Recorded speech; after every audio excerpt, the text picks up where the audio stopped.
Well, a couple of weeks ago, we were at Detroit Belle Isle, and it was all elbows out. It was racing with a new damage model on a track that's known to create drama. This time out, we'll widen the scope a little bit. The walls take a step about 50 feet further back, and all of a sudden, you just get a feeling that you can race someone a lot more. There's lengths of road to stretch the legs. The setups are probably going to lose a fair bit of downforce, and all of a sudden, that dive bomb down into turn one doesn't feel quite the amount of risk level that it had last time out. It's V8SCOPS for 2024. Round number 7 takes us to the Autodromo Jose Carlos Pace, better known to the fans as Interlagos, or Between Lakes.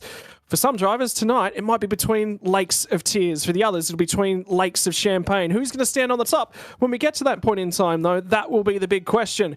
For the Split 1 drivers, they're going to sit in the background, sit around, enjoy and celebrate all that goes on in the V8 supercar community in Australia. And for everyone that's made their way into Split number 2, who's going to sit at the top end of the podium and qualify their way into Split number 1? Will they take themselves up on that opportunity, or is their Sunday been a little bit longer than they would have liked?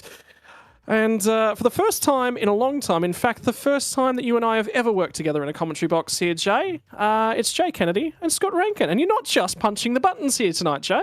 No, I'm double duty. So do I get double the nothing that I give myself for this? I guess so. Hello, Scott. Hello, everyone. Shout out to Reese Gardner. He's having a night off tonight. So good luck to him having a night off and relaxing. But I'm really looking forward to this track, this race. Tonight's action should be great. We were talking about it before we went live. Interlagos always delivers something special. We've seen multiple first-time race winners at this circuit in the past. I think tonight we could see something special. Could we see another first-time winner? It's very, very possible we could. We've got lots of drivers that have been knocking on the door, but James Scott, he's going to be hard to beat. Yeah, and there's another important note as well. When was the last time we saw Ryan Jones make it into a V8SCOPS event as well? I can tell you that. He actually messaged me before. He said, it's my first V8SCOPS race since 2020. The last time, Interlagos 2020. So 4 years between races for Ryan Jones. Shout out to Ryan for jumping in the V8 and having a drive. Lots of different names we're going to see in Split 2 tonight, which is cool. Of course, they're fighting for 3 spots in the main event. Some drivers in Split 2 that just missed out on Split 1. Split 1, Split 2 gap was around about a tenth of a second separating 10 drivers. So it was really tight at that cutoff. So we've got drivers that are in this race that we should see in the late one. So that's going to be good as well. Yeah, but I mean, talk about the track. I mean, in terms of the rise and fall around this place, one of the big things is that there is a lot of rise and fall. It's built into the side of a hillside, so this place actually really reminds me of the motocross track where I actually grew up racing, because it was also built into the side of a hill, and it's pretty similar. The only difference is we were racing on clay, not asphalt. But down in Brazil. Lovely home to the Formula One Brazilian Grand Prix. We used to be the side of the championship decider in terms of Formula One. V8 supercars in real life, never been here, so we have no data to work from in terms of the real world. And you even made the track do a cool Beyblade move at the end that I noticed there. Unintentional. It did. Yeah, and you can actually still see as well the remnants of the original track, which was around about 8 odd kilometres.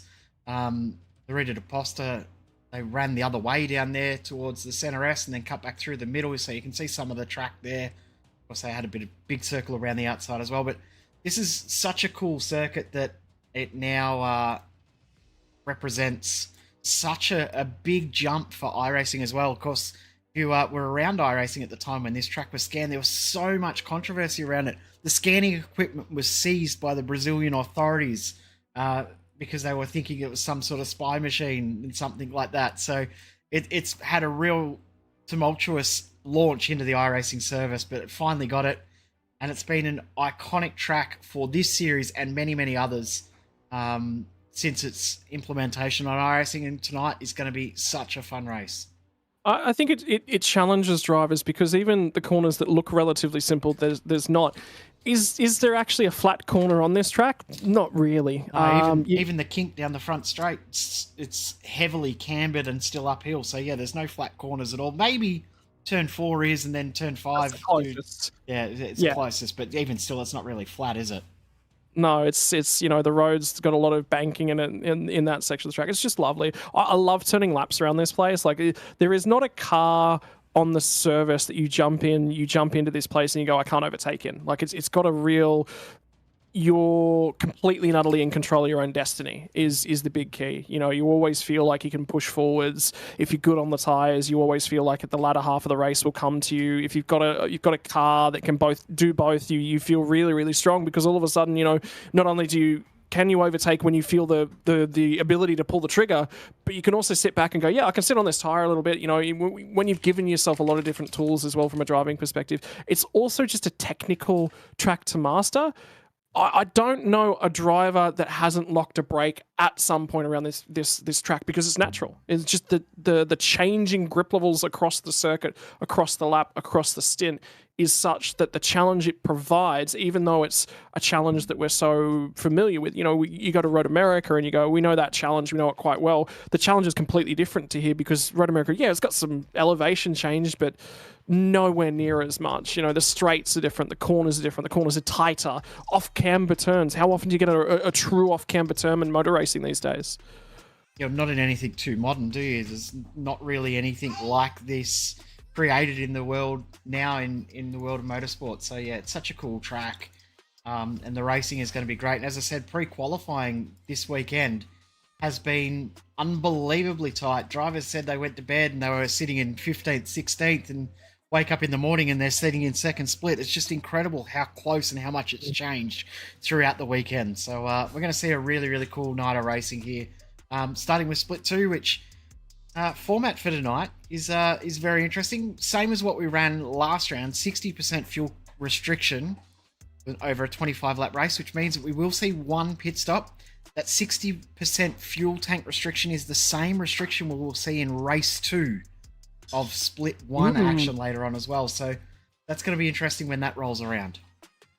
Yeah, how you manage that, how you set it up as well. And I mean, think of the racing and everything that's eventuated. If you have a look over the last couple of years, how much shuffling has there been between the teams? Yeah, there's been a couple, there's been little bits here and there, but by and large, the sim racing world has come to a stage where everyone sort of knows where they want to be. They know the people that they want to be hanging out and around with, and all of a sudden you have one team breakdown. That's all it took, one team to break down. Yeah, there's some relationships with another team that probably broke down, but you got the feeling at the tail end of 2023 those guys were going to go and do their own thing anyway. I can't recall a time. A lot of people don't understand it, I think is really interesting, but if you have a look from an esports perspective and you treat this purely as an esport, that's quite normal for esports, because short career times, you know, particularly in the the upper echelons, short career times means that if something's not working and you can't see it working within the next 12 months, move is the trigger. And I get that sense from a lot of people as well. They go, okay, this isn't going to work out for me in the next 12, 18 months, and I think I might only have 12 or 18 months left before I'm going to sell my rig up and I'm going to go elsewhere, or I'm going to do something else. And people aren't getting any younger, right? So, and I think a lot of people have remembered that other things with sim racing is you start doing it for fun. Sure, we all love winning races, we all love doing our best and achieving great things, but at the end of the day, if you're not having fun, what's the point? So a lot of people have remembered that, gone and found people that give positive influences to themselves and their lives, and hang out with them and race with them. So that's good that we're seeing that as well. I think that's very, very important, and great that we're seeing that return to sim racing as well. I think there's no two drivers. That's a really, really good point, and there's no two drivers that seem to be enjoying themselves as much as probably Matthew Bowler and Hayden Feld. Those two guys are just like, you know what, stuff everyone else. We're out here and we're just going to have a great night, you know? And they do that each and every time they get behind the wheel. And it doesn't matter if it's racing for 27th in the case of Bud. But, yeah, look, I mean, you know, I think sim racing has become a place where people are like, I want to shelve the drama. I'm just here now to have a good time and just enjoy myself. Yeah, I really can't get over that. So, but yeah, it's an interesting night. There's a lot of people that I'm seeing as well dipping their toes into new bits and pieces and trying new things and finding themselves, which has been good to see. I'm really, when you talk to a lot of the teams, everyone's like, yeah, this change was right. Well, I needed to make this change for me. So yeah, it's been really, really good to see. So, but yeah, in the meantime, practice is coming to the tail end. 2 minutes left in the session. A 1 minute 32.1 from Cameron Jones means that he has found some speed towards the back end of the session. Is there anyone out of that that practice results at the moment you look at and go, they haven't set a qualifying time? That's race pace all for them? Because, I mean, Split 2, there is no quali. Yeah, I mean, it's always interesting, the Split 2 practice times, because they're not indicative, as you said, they're not representative at all, because everyone's out there doing different things. Some guys will go out there and try and post the quickest lap of the whole night, and what's the point? Because it's not what you're here for. You're here to race to the conditions. Speaking of beautiful conditions, we're not going to have any issues with anything in that, but yeah, there's going to be drivers that are going to be out of position when it does come time for the race as well. So, as I said, the pre-qualifying, the difference between top split and second split, although Cameron Jones now sits in the 33rd outright, so he'll start from pole, but he missed out on top split by 10 thousandths of a second. Oh, not even a full thousand. Not even a full thousand. 0.0008 of a second. And then it just puts your whole night under a little bit of pressure, doesn't it? Because all of a sudden you've got to show up, you've got to get through turn one, or you've got to get a good start, you've got to get through turn one, lap one, you've got to get the strategy calls right. If a safety car falls at the wrong time, you're on the back end, you're vulnerable to the undercut. So, and that's the difference. I mean, a lot of people will always, it's really interesting that there was an event that was held a couple of weeks ago that I heard some whispers and some complaints about, and it was to do with the qualifying session. And they said, oh, well, the temperature's moved around quite a bit.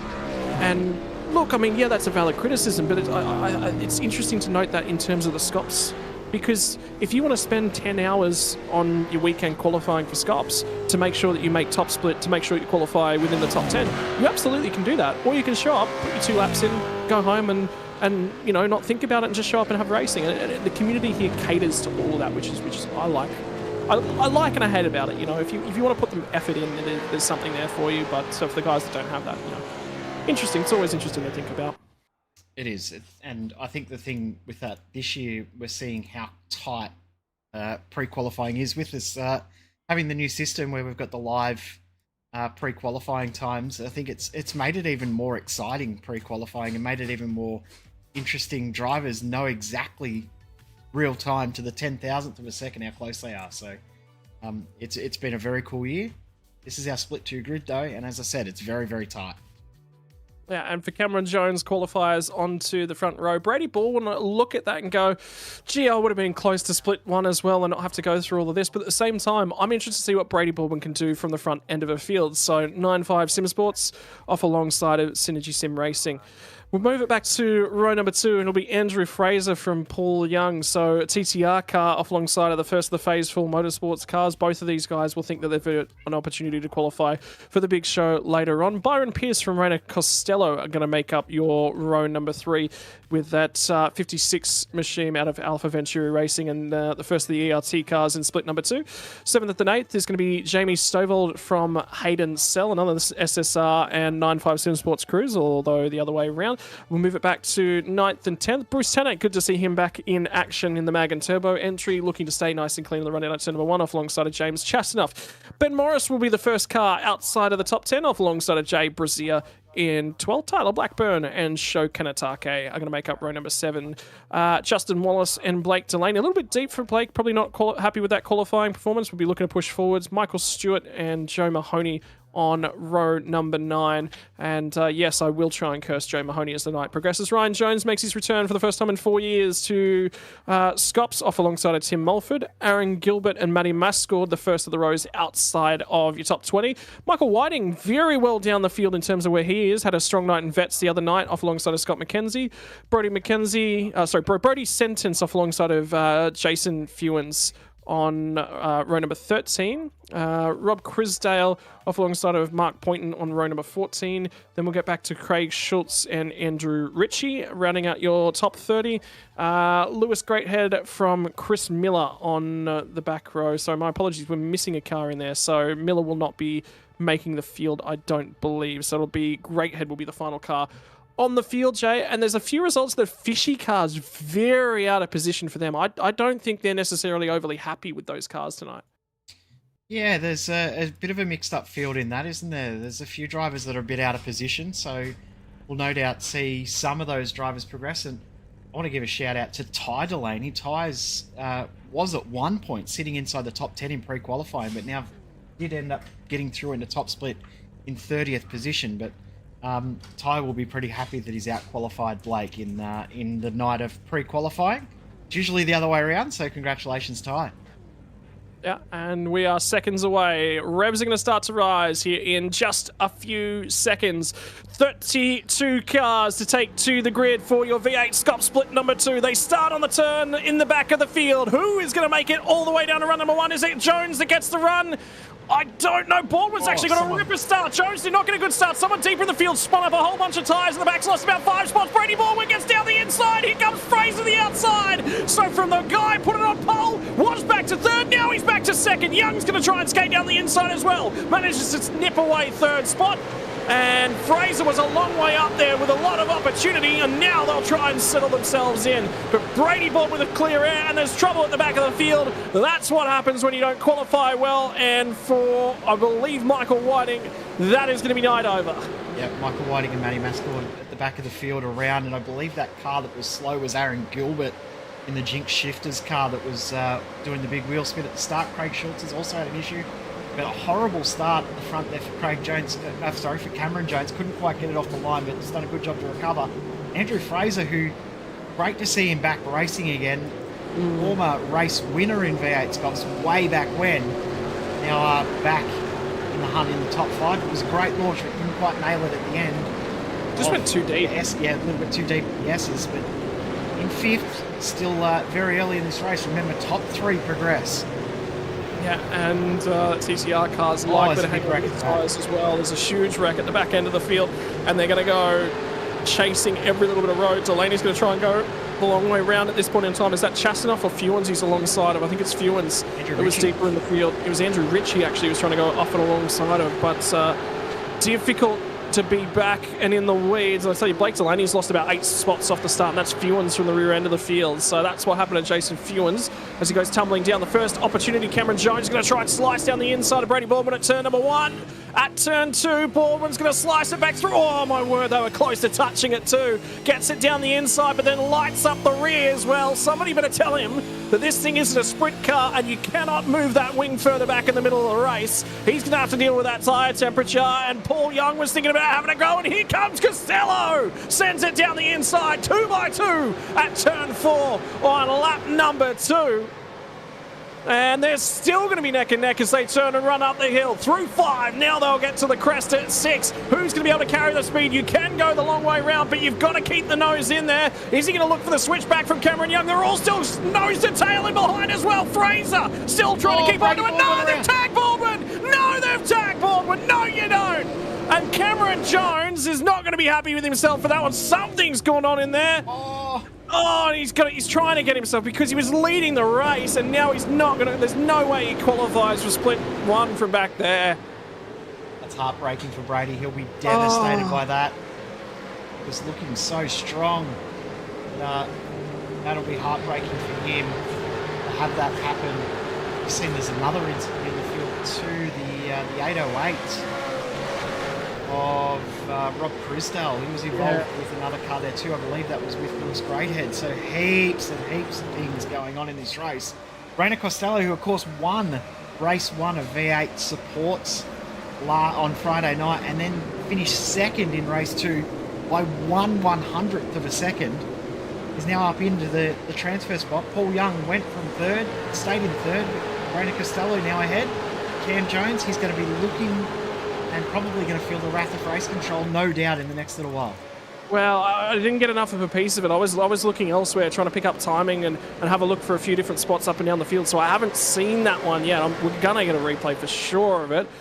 How's that for a segue? Jay, you are being kind to me tonight. It's the crest of the hill up there at 7. And he just gets into it. Yeah, that's... I don't think there's going to be too much said about that. That'll be a slam dunk penalty. And Cam would know it's coming too.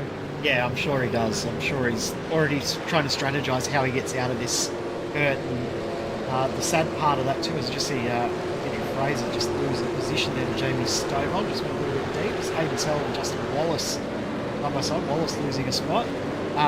The worst bit about that too is that Brady Baldwin could end up with a penalty too for the very attempted rejoin. He was trying to do the right thing and get out of the way, but ended up making a contact, ironically, with another 9.5 car. But it's not Unite, it's not Unite. I'm not taking the bait on that one, Jay. I'm not taking the bait. Yeah, look, I mean, every driver's been there trying to rejoin, right? With the Rob Crisdale incident. And no, I think that's going to be a pretty slam dunk penalty. Although for Crisdale, could have held the brakes there. I think he's come off them a fraction. Possibly. Anyway. That's, again, as you and I were saying before, Sandman's favourite quote. Couldn't pay me enough to be in race control, and that's exactly why. No, the reason we couldn't pay you to be in race control is you're too good on the cameras. If you ever start to slip, we will threaten you with race control. As slicing back to the inside, Andrew Fraser's going to try and get back to the inside of Stovall, and the hip and shoulder finds Stovall way off the track. He's going to lose 4-5 spots, but I wonder, they're all going to check up here because I think Fraser's going to try and do some sort of redressing. I think he's now just recognised he's not going to be able to the inside. Morris just about making contact on the run up the hill. He's going to be on the outside. Big old wiggle now from Fraser. Goes to the outside, trying to defend it, pinches brakes, runs out of steer on the front end of the car. The understeer kicks in. Now he's got the inside of the bottom of the hill. Still 2x2. Fraser will finally yield the spot to Ben Morris. And now slicing it to the inside. Chastanoff senses an opportunity, but there's no grip at the front end of Andrew Fraser's TCR car. He is really struggling to pivot that car in. I'm wondering if he's trying something setup-wise that the team is going to attempt to run tonight. He's a bit of a guinea pig for split one, just to try something different, and it's not paying off for them. They've tried a different mindset, different mentality, and it's definitely not going to work for them. So that's my thinking around why he's losing so much time, because he's had so much pace at the start of the race, and now he's just completely lost it all. He's just dropping even further back. As here comes Hayden Sell. Well, no, that's actually Justin Wallace trying to go the outside, around the outside. So Hayden Sell there was significantly in the draft of the cars ahead. Now, the problem with that is that Justin Wallace just railroaded it, like he was standing still. So there is a lot of wing on that 9.5 car, or there's some damage somewhere that's certainly compromising him. But the car looks clean, so I wonder whether or not the 9.5 cars have got a lot more wing on their cars at this point in time, which would also say that they could go deeper, which might explain why Cameron Jones got the back of Brady Baldwin. They may have a lot of wing on.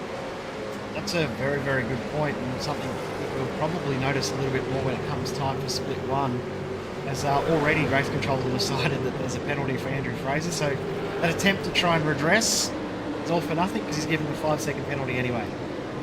Yeah, I thought about it a bit more. Yeah, look, he wasn't trying to redress anymore. He's just out of sync, out of sequence, and he's still following through the order. Back to 9th now as Wallace has now got by him. So Wallace has gained 2 spots on this lap and still trying to push himself forward. Andrew Ritchie's up a whole bunch of spots as well. Justin Wallace, Ben Morrison, Ryan Jones.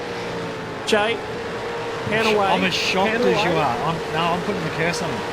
No, Jay, pan away. Okay, all right, okay. Ryan Jones, when you're watching this back later, you heard it from Jay. You know it's coming. Yeah, okay. So, Rainer Costello, in the meantime, starting to range up, and I wonder whether or not he's saving just a little bit of fuel and using his head in this one, because remember, top 3 transfer, you don't need to win it. Yep. And everyone that goes through, you've got the same opportunities as everyone else. Is there something happening between Justin Wallace, Jamie Stovold, and Andrew Fraser at turn 2? What's going on? Ben Morris is at Jay Brazier facing the wrong direction. First outing with his new team.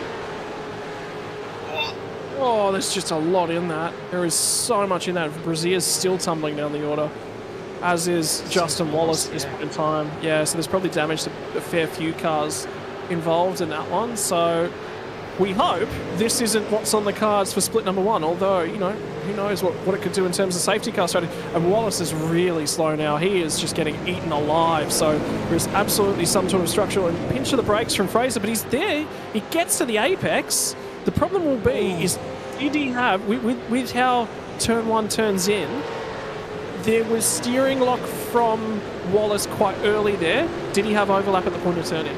Yeah, that's going to be interesting to see. You can see Justin Wallace, his car is heavily damaged. He doesn't have a mechanical black flag, but I'm guessing the steering's so badly damaged, he's just limping it back around to get it to the pits.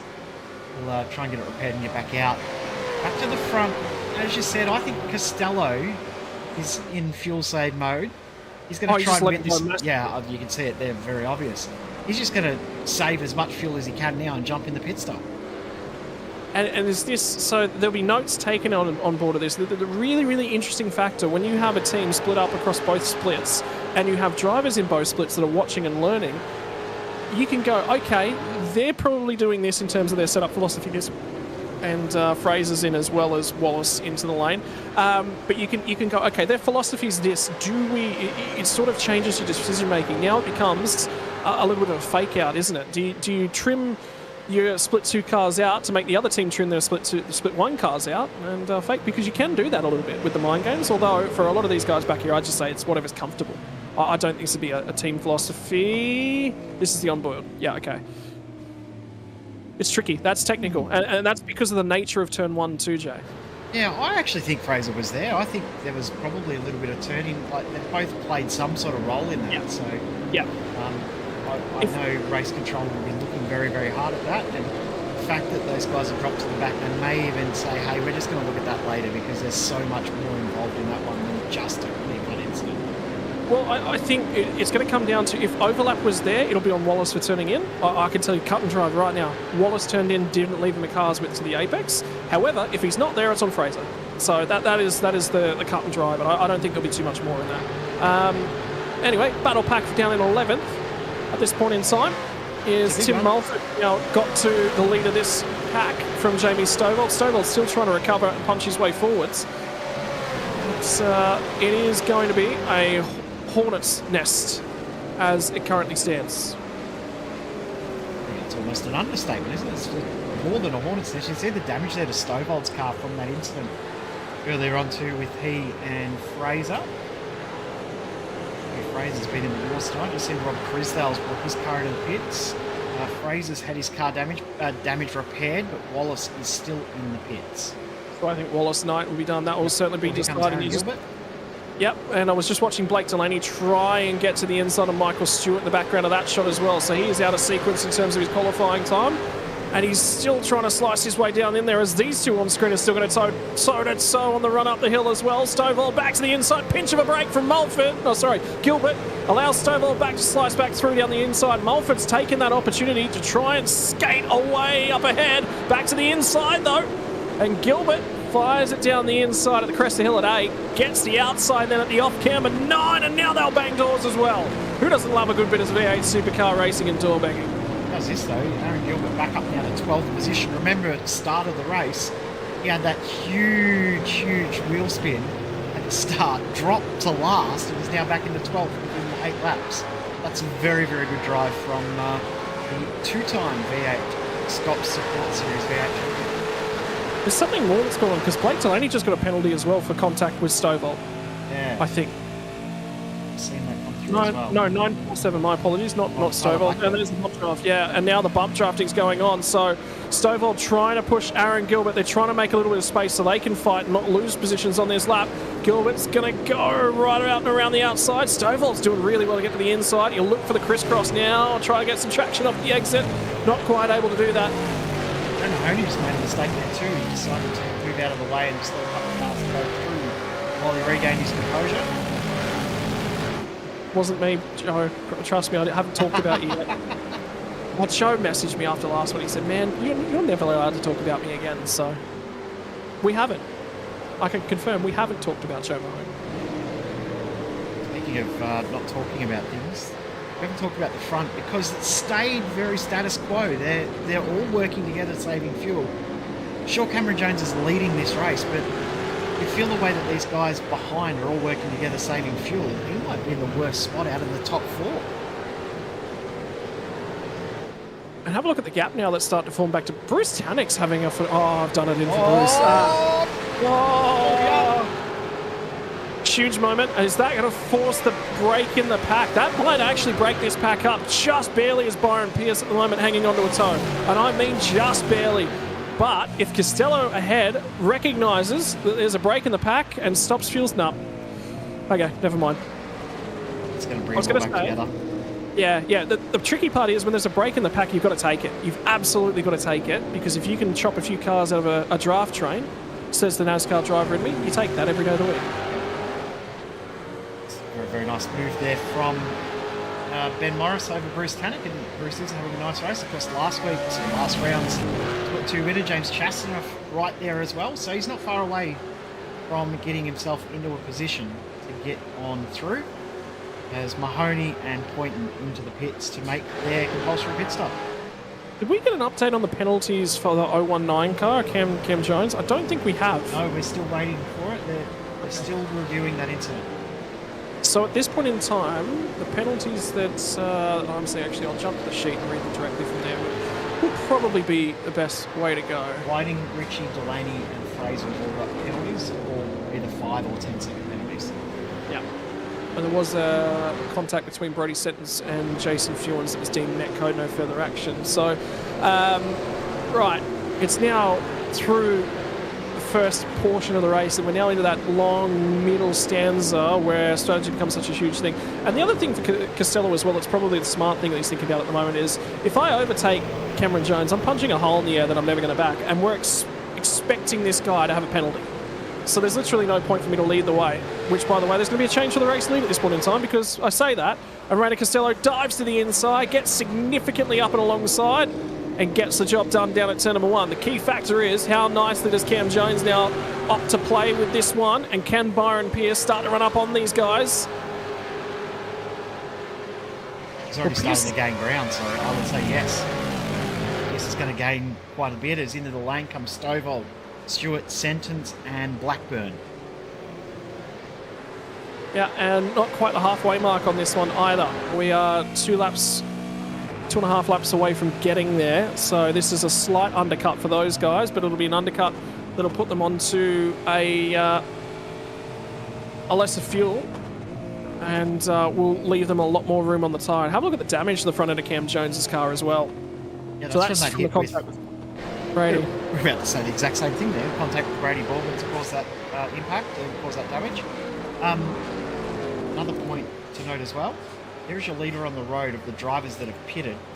Those drivers that just pitted just then, look at the traffic that they've come out in amongst. So... Oh!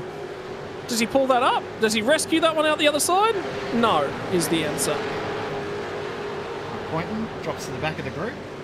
Yeah, the drivers that just pitted then, Stovall, Sentence, Stewart, and Blackburn, have come out in the middle of Mahoney, Delaney, and Poynton. So they're all on different strategies there, and Chrisdale and Fraser, the other drivers that have pitted. I can see race control are working through their sheet of incidents, so there is movement on that potential for some sort of penalty for Cameron Jones. As into the pits comes Bruce Tanner and Shoyu Kenatake, Tim Mulford. Ryan Jones is up into 8. Let's just say that now so that we can put it in the wall and end our misery.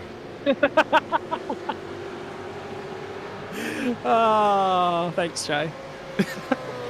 Wasn't me. Absolutely was not me. Dyson's listening in the chat, by the way. He'll be feeding that information back, so he knows to what to figure it out. Please do. I'm more than happy to take the blame for it. I'll be more than happy to laugh when he puts it in the wall, because we all know he will at some point. So. Oh wow! You are laying in. If he commentated a race I was in, he would be absolutely roasting me. So I've got to get it in while I can. There's the penalty for Cameron Jones as well. 10-second time penalty, which is going to take him out of contention as well. And Rayner's got absolute speed at the moment, so I think he's going to clear off at the front end of this thing. What that does do, though, is it makes our top 4 effectively become a top 3 effective, right? So, and then Ben Morris is 4.5 seconds back, so he's got some work to do. And Chastanoff might be able to stick with it. I'd be interested to see if Ben Morris gets into the pit lane this time by. Give him 2 laps, can he undercut and get onto the tail end here? Remember that this was a group of 3. Bruce Tannock was with these guys, and he is now coming to the pits. He's the leader of the cars that have pitted. So Tannock now in a great position. He's just there behind Brady Baldwin as Hayden Sell comes in. So if Bruce Tannock can get a couple of laps with some really good pace, he could even close the effective gap up to those guys at the front as Brady Baldwin has a massive moment. That was not a massive... That was contact. That was contact. Wow. So that'll be a bump and run. He'll be forced to redress that for sure. Even though Tanek's on fresh tyres, you just don't touch someone like that. That's silly. Build the run. The guy's going to recognise you're on fresh tyres. You'll get to the inside at turn 1. Yeah, that's surprising too, because Bruce is such an experienced driver. I'm surprised that he'd do something that would risk it. I suppose he's just trying to bump draft. And he's just got it all wrong, especially through a kink. You can't bump draft through the kink. No, you can't pump draft through a kink. And he was offset too, was the other thing I was concerned. But anyway. And now Cameron Jones has responded.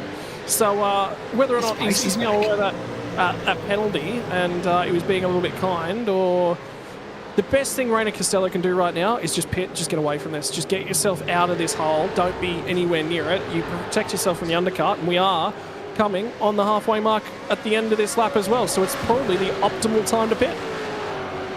Yeah, of course, you leave it later, you're going to better tyres later on in the race, but pitting now, not a bad strategy call. Temperature of the track is not going to change too much, so you don't really have to worry about the weather side of things. You can see there's now only 3 in this group, because Paul Young has pitted from position number 4. Yep, Ben Morris in as well, James Chastanoff in as well. It's interesting from these guys towards the tail end of this group. I think if Chasty and Ben can really benefit. So it's related to Byron. So Byron's going to pit the next time by as well. And if you're in Reina and Jones's shoes, you're just going to look at that and go, there's no point. There's literally no point in continuing on. We cover off all of the undercuts. We've got ourselves on the right tyre. We're just covered from all directions. That's the key. Don't leave yourself vulnerable. Yeah, well, that's right. Vulnerable is the key to that. I mean, there's always a risk for the likes of Costello and Pierce that they make a mistake, make contact, or for Costello, even Cam Jones locks up, makes contact. Only 5 seconds to that next group of cars, so you want to make sure that you don't leave yourself vulnerable to an issue, to an incident. Paul Young's come out only 3.5 seconds ahead of Bruce Tanek. Now, when they came into the pits, that was closer to 5 seconds, so Tanek's gained around about 1.5 seconds with that earlier pit stop. Yeah, the difficulty now for obviously Paul Young is that, trying to slice his way through traffic, which was Craig Schultz. Schultz has been very forgiving there and giving him a lot of room, and absolutely not trying to fight him on a strategy like that. But hey, it's worked out for him. I don't think he's been too compromised. What's the leaders going to do this time by? Yep, they're all in. No! Byron Pierce is going to continue on, so he's going to lead a lap.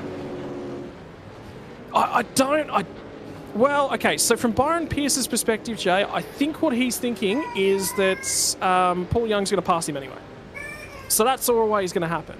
So why not go a little bit longer and give himself some fight and some poke at the back end of this stint is what he's thinking, just to secure that position. Yeah. Very, very good point there.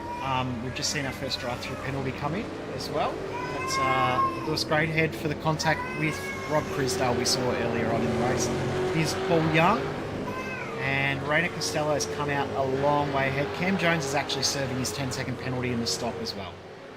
Okay, so he's got that one clear. So we're gonna look at effective race positions on track after that one, which clears that all nice and cleanly for all you guys. An update on Justin Wallace as well. He's actually left the service, so he is done for the day. Bruce Tanek now is net 3rd position. The only driver that could jump ahead of him is Byron Pierce, so Pierce really has to nail this pit stop. He can't. Well, the problem for Pierce now is he cannot afford to hang around. He's either got to stretch it out as absolutely long as he can, or pit right now. And can't leave it 2 or 3 laps. This has really played Chastanoff in it. Could he make split 1, two rounds in a row? And Pierce is now having trouble because he's got lap-down drivers. That's Brady Baldwin, who's got pace, he's fresh tyres, so he's got to have to come in so he doesn't get held up, and he is. And I think he's going to get jumped. I absolutely think that he is about to get jumped by a mile, because his most recent lap was a 33.5, which was actually the same lap time that Bruce Tanek just did. But Ben Morris will get an accurate read on his pace as this progresses. But good night at the office, though, for Paul Young at the moment. He's in a really, really good spot. One driver left to make their pit stop at this point in time is Matty Mascord, who is looking to continue on and go deep into this stint, get a little bit of a tow around. Paul Young goes through on Byron Pierce. So there's, on the bottom of your screen, that's Byron Pierce coming out of the pits. And these guys aren't too far behind. I mean, he's clear by what? 2 seconds, 3 seconds. I mean, he's done it okay, but that gap's a little bit closer than he would have been happy with. Yep. And I mean, it's given them some opportunity. The thing for 100%. Pierce is that, I mean, he's got control of that one now, and the other side of the coin is he's got fresher rubber on, so he now really covers himself off. I'm just confused about how Ben Morris... No, it was Paul Young. My apologies, it was Paul Young we were monitoring in relation to all that one. I thought it was Morris we were monitoring, so that's on me. Contact between Andrew Fraser and Justin Wallace, pit lane drive-through penalty. I don't think we're too surprised by that one either. We weren't sure exactly what was going on with the incident, but we knew as soon as they decided on a penalty, the penalty would be harsh. So it showed Kentake Brody sentence having an issue there. Yeah, still not decided. Is that Whiting that's cut his way back through the field? Yes, that car yes. looks a little bit better off than it was. Started 23rd, now sits 21st on the road, so he's recovered quite nicely. I think we're going to see another penalty come through for this one. Kentake in very, very deep, out of control, and just turns the 9.5 car there off Brody's sentence. And yeah, I think Race Control will find that one a little bit easier than some of the other decisions they've made tonight. Tough, very, very tough night at the office, I think, for the race controllers. That kicked off on the first stanza of the motor race. Drivers that are on the improve. Matty Mascord's still yet to pit, is currently up 18 spots, so until he pits, we can't sit here and go, yeah, he's definitely our biggest mover on the night, so just put a line through him.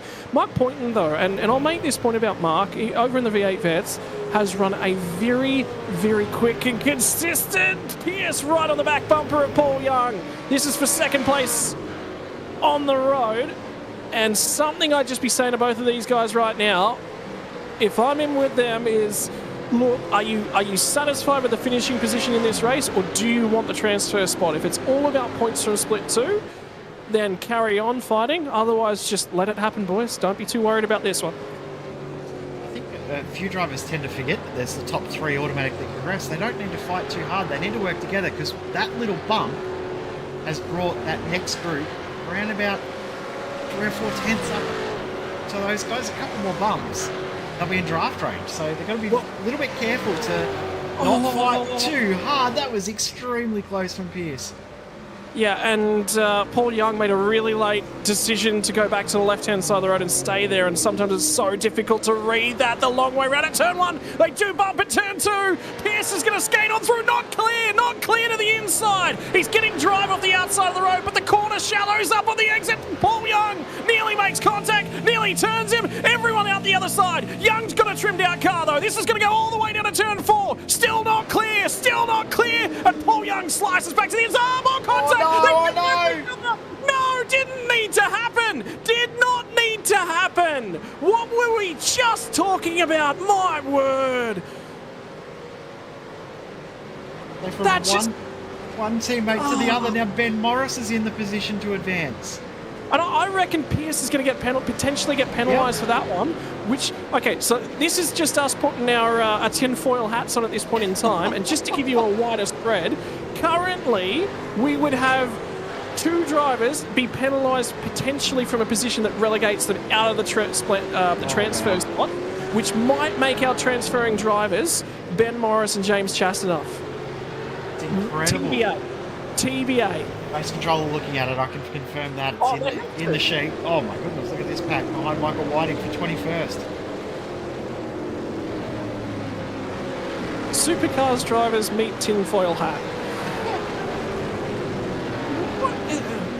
I don't know what happened there. I don't get it.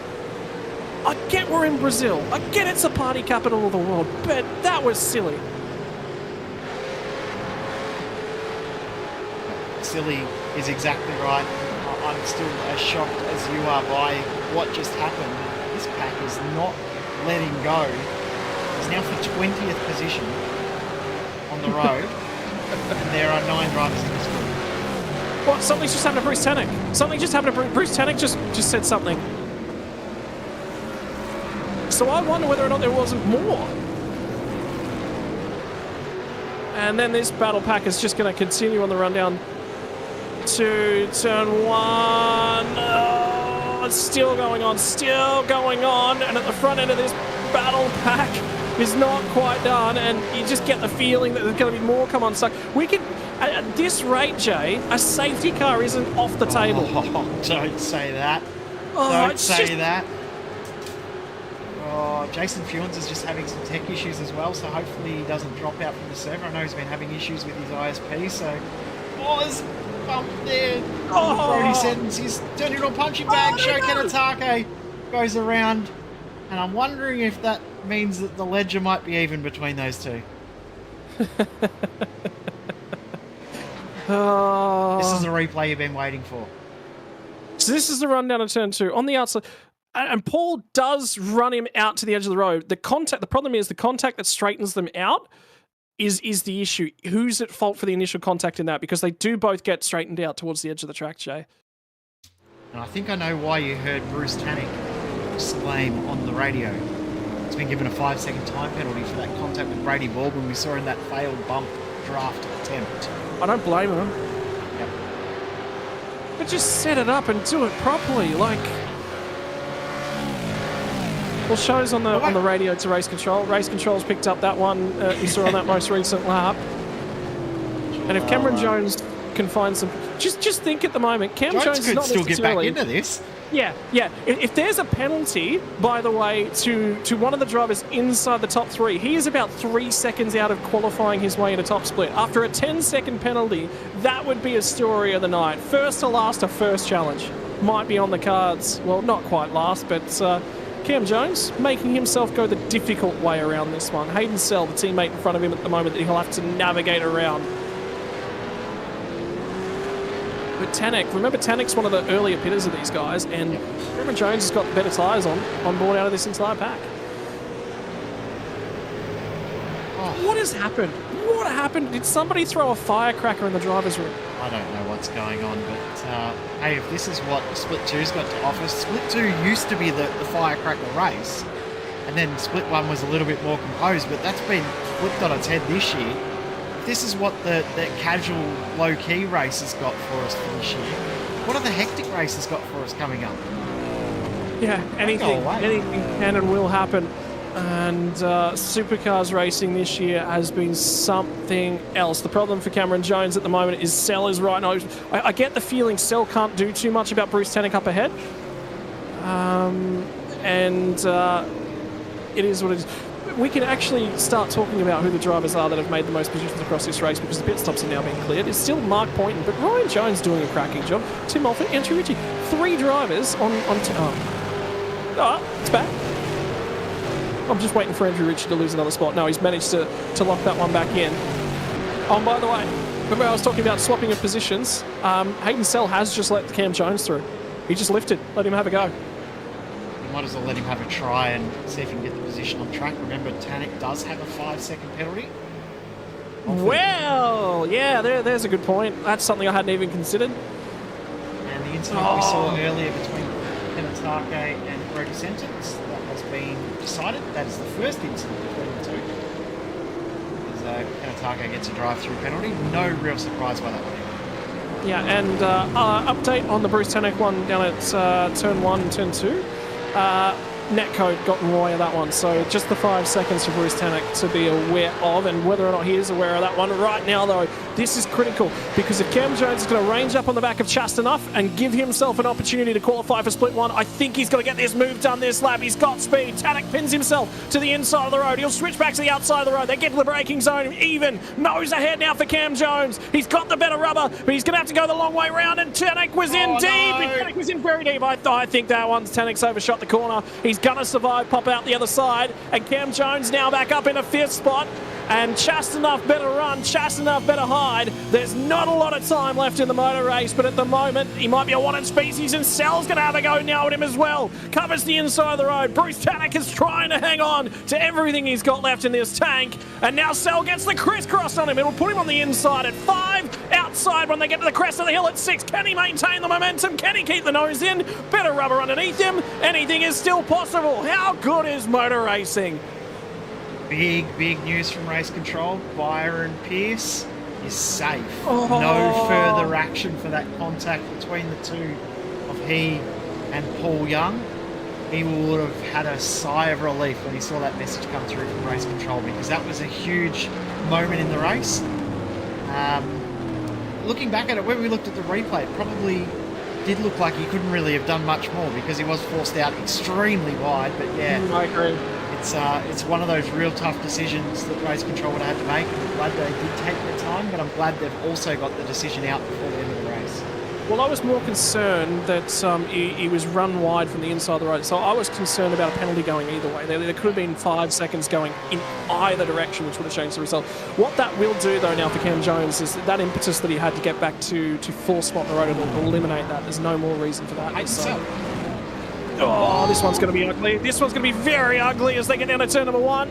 He's got the position, and there is a car stricken on the road, and the other problem will be Paul Young's going to try and build a run on both of these guys, and it's Andrew Fraser who's no longer got an engine by the look of things. And we're at the point of the race where we may not see a safety car, I don't think. So, yeah, we'll see if we can work out what happened to Andrew Fraser, but he's been in the wars. That's actually in a reasonably safe spot as well where he is, so we might be okay. There's something else. It's still going. It's still going, Jay. This race has been crazy. Honestly, crazy. Do you like hiding behind the scenes, or do you like more of this? I much prefer to not have to use my brain around commentary and try and make the cameras work in racing like this. Much easier to just watch. We've got a safety car, and that's going to revert that position. So Blake Delaney will have to get that one back from Stovall. I guarantee you they'll reset that one, because it was called just before they got that one. The problem will be, this will become a one-lap shootout. I get the feeling. They've got this lap, one more lap to clear it, and that will leave us with 1 lap to the end. Oh. How would Costello's heart rate be? How will Byron Pierce's heart rate be, especially when he's got the teammate of the driver who made contact with Ben Morris behind him? Chastity's back in it. Cam Jones, he's only going to gain 2 spots, and how much easier is it going to be for him to gain 2 spots when they're stacked up right in front of him? Remember, he's not going to get that start finish straight to go. So if I'm in Reina Costello's shoes, what I'm doing here is I'm going at the last moment. Whiting's come in to get some fresh boots.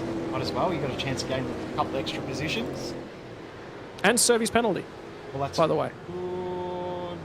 They won't let him do that. No, you can't serve the penalty under safety car, so.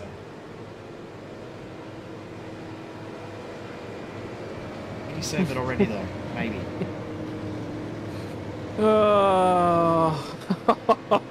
That's when we thought the race was starting to settle a tiny little bit. I thought there's no way we get a safety car. Why did I open my mouth? Yep, it's all on you. Ross has just brought it into the pits. Brady Baldwin. Again, another car at the tail end. Yeah, May as well. Last car on the lead lap, might as well bring it in. Also seeing Sho Kanatake has come in as well to get his car fixed and some fresh tyres. So I do not believe we're getting the one to go right now. So it will be another lap under safety car. As you said, it will be a 1-lap dash. Oh, if you are in this front 3, you have to feel a little bit nervous about this restart, don't you? If I'm in Chastity's shoes, put yourself in the driver that sits 4th on the road. James Chastanoff, last time out at Detroit Belle Isle, wins, qualifies his way into split number 1. This time out, well, the shackles are off because he's not losing out on a split 1 drive at the moment.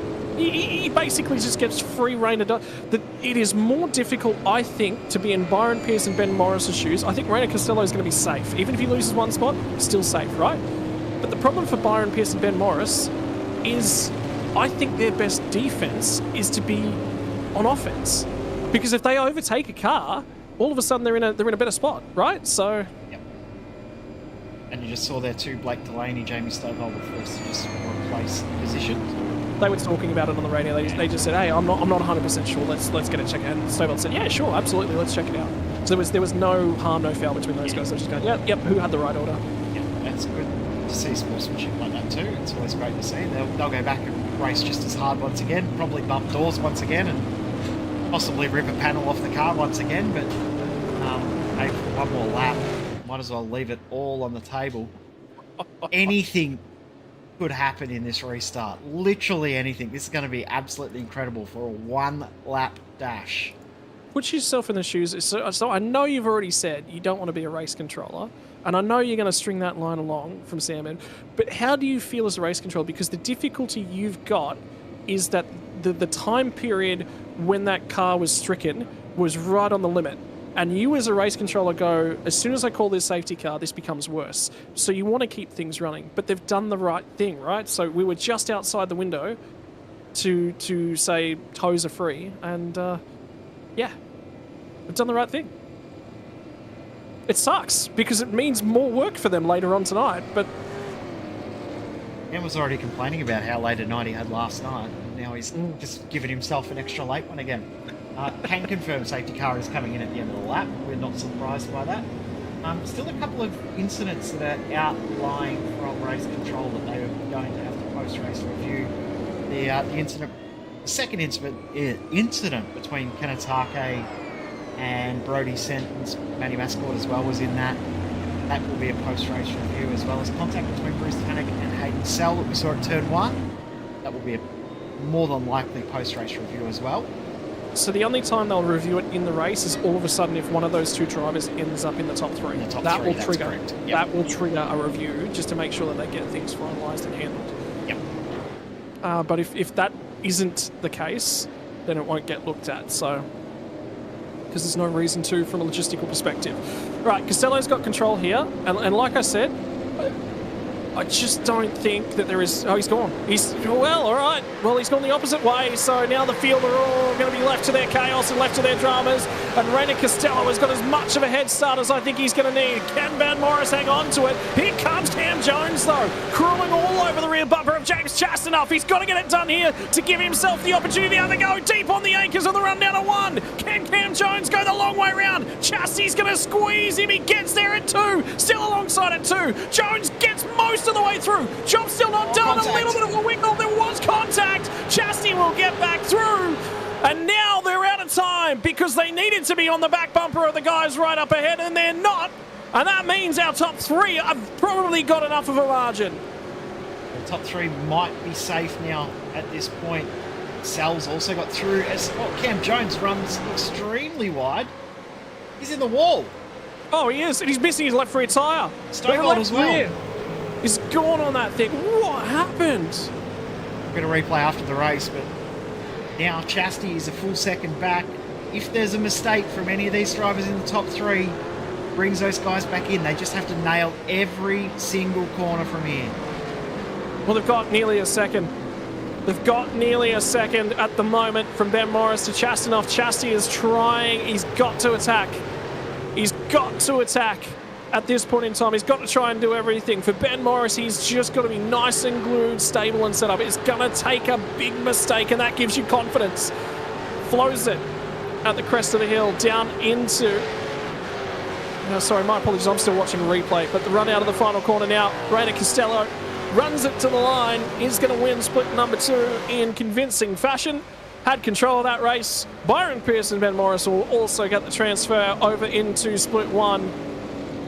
And I think there's going to be a war of words between a few split 2 drivers. I get the feeling there's not many people who are happy with those around them. Oh, yeah. Bruce Tannock was the driver that was involved here with Cam Jones. So watch here. A little bit of a bump. Exit of 4. Picks it up again. And bang! Who was that made contact there? I saw Stovall was the car that ended up with all the damage. Was it Blake Delaney potentially that ended up with the hit there? I think it was. Because Delaney is still limping it back to the pits now. He will get it back to the line, still limping. Oh. Well, that was something, wasn't it? It's just... I just don't understand it. I really don't understand it from a lot of people. Biggest mover on the race, there's going to be two of them. Aaron Gilbert from 21st to 10th, but deeper inside the top 10, and that's what it looked like for Delaney got turned Delaney. again. Yeah. Wow.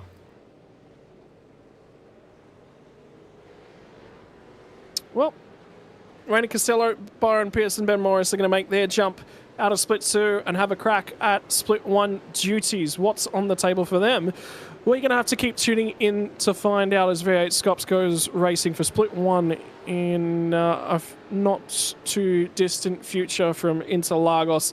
James Chastanoff home in 4th, Hayden Sell in 5th, Bruce Tannick. Yeah, I'm not going to add any more to that one. Paul Young from Ryan Jones home in 8th. He'll be over the moon with that result. Tyler Blackburn and Aaron Gilbert cracks his way into the top 10. There we go, back to Michael Stewart in 11th. Had a quiet night for him, so that'll be a good result. Joe Mahoney also will be happy that you didn't talk too much about him, Scott, but 12th he'll be disappointed with. He would have hoped to get a little bit higher. As we said, Mark Poynton ends up the biggest mover in the field, up to 13th position, plus 15 from where he started. Scott McKenzie and Andrew Ritchie 14th and 15th, with Craig Schultz, Matty Mascord, Brody Sentence, Jay Brazier and Rob Crisdale rounding out the top 20. From here on back, Steve Vella comes home ahead of Sho Kanatake, who got in a multiple instance on that one. Michael Whiting had something going on as well. Lewis Great had Tim Mulford. This is just all the drivers with issues across the night. Brady Baldwin, Blake Delaney crawls that car home, and from here on out, the retirements: Jones missing a rear wheel, Jamie Stovold, Jason Fewens, all at one lap down. Andrew Fraser from Justin Wallace, non-finisher, and was the last of the drivers to make the start of that race. Oh, Jay, I don't know if I'm going to need an oxygen tank or if I'm going to need an oxygen room at this point in time, because I think things are about to bubble over. As drama in Split 2, does it boil over? How do the drivers reset themselves for Split number 1? And who's got the poke to get to pole position? That's all going to be coming our wayside in just a few minutes, ladies and gents, because V8SCOPS is always a double header. And Interlagos is made for some phenomenal racing, Jay. What do you say we step away for a few minutes here? I think we need to get our breath back, because I need to, absolutely. That was absolutely incredible. Stick with us. We'll be back in a couple of minutes with Split 1 action. Racing isn't easy, but experiencing it is. iRacing puts you in the driver's seat with the industry's leading sim racing game. Drive on laser scan replicas of the greatest racing circuits from around the world. Go head-to-head against other drivers chosen by skill-based matchmaking to ensure competitive racing at every level. Compete across all your favorite series. In officially licensed cars, engineered to deliver the most accurate driving experience possible.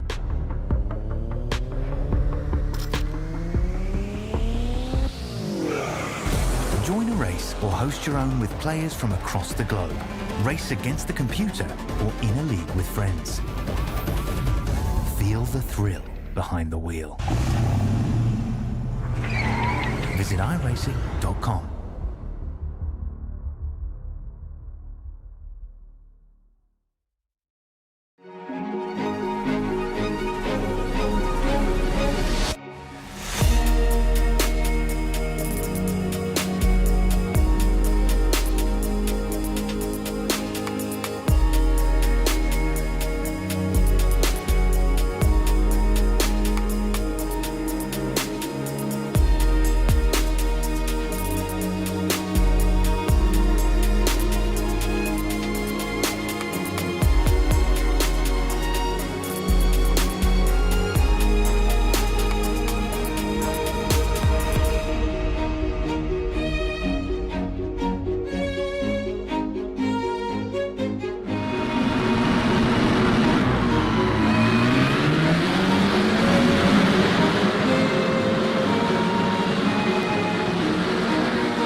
Well, ladies and gentlemen, welcome back to V8SCOPS for 2024. Round number 7 takes us to the rises and the falls of the Autodromo Jose Carlos Pace Interlagos, as it's best known, Sao Paulo in Brazil, which is misspelt, Jay. There you go. I picked up a misspelling on your graphics. Oh, yeah, I forgot the L.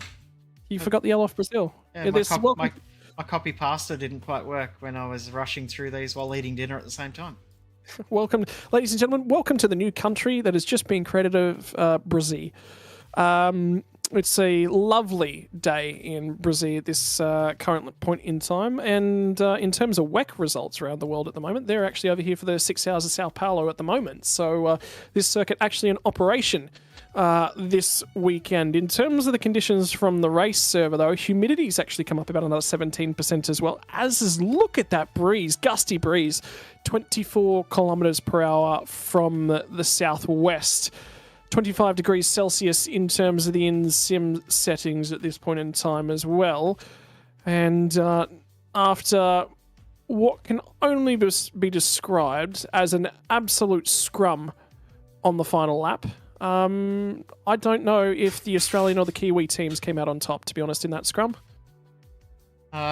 We as spectators came out on top, but I don't know too many drivers that did. And we got a little message from race control in the break there. 301 incidents were recorded by their software to review in that race if they were doing it automatically. So 301 incident points, X points, not incidents. Yes. Yeah, well, yeah, okay. Incident points. Yes. So that's huge. Jeez, I'm surprised nobody got drive-throughs for incident points. There was a few that would have been right on the limit. Yeah, I didn't even pay attention to it, so we might have to look at that for top split when we get to it in a few minutes' time. Well, I mean, track limits around here is something we actually didn't cover in much of that pre-race coverage that we did before, but it is so easy just to pick up an incident point anywhere on this circuit. You want to leverage the outside runoff area off of turn 3. Carry speed down the back straightaway. You want to leverage it again at turn 4, turn 5. That area, you can pick them up on the inside of turn 8 at the crest of the hill as well. Down through 11, you can run a little bit wide, try and pick yourself up. The entry to turn 12. So the drivers know that, though, Jay. And there was something I heard. I think it was.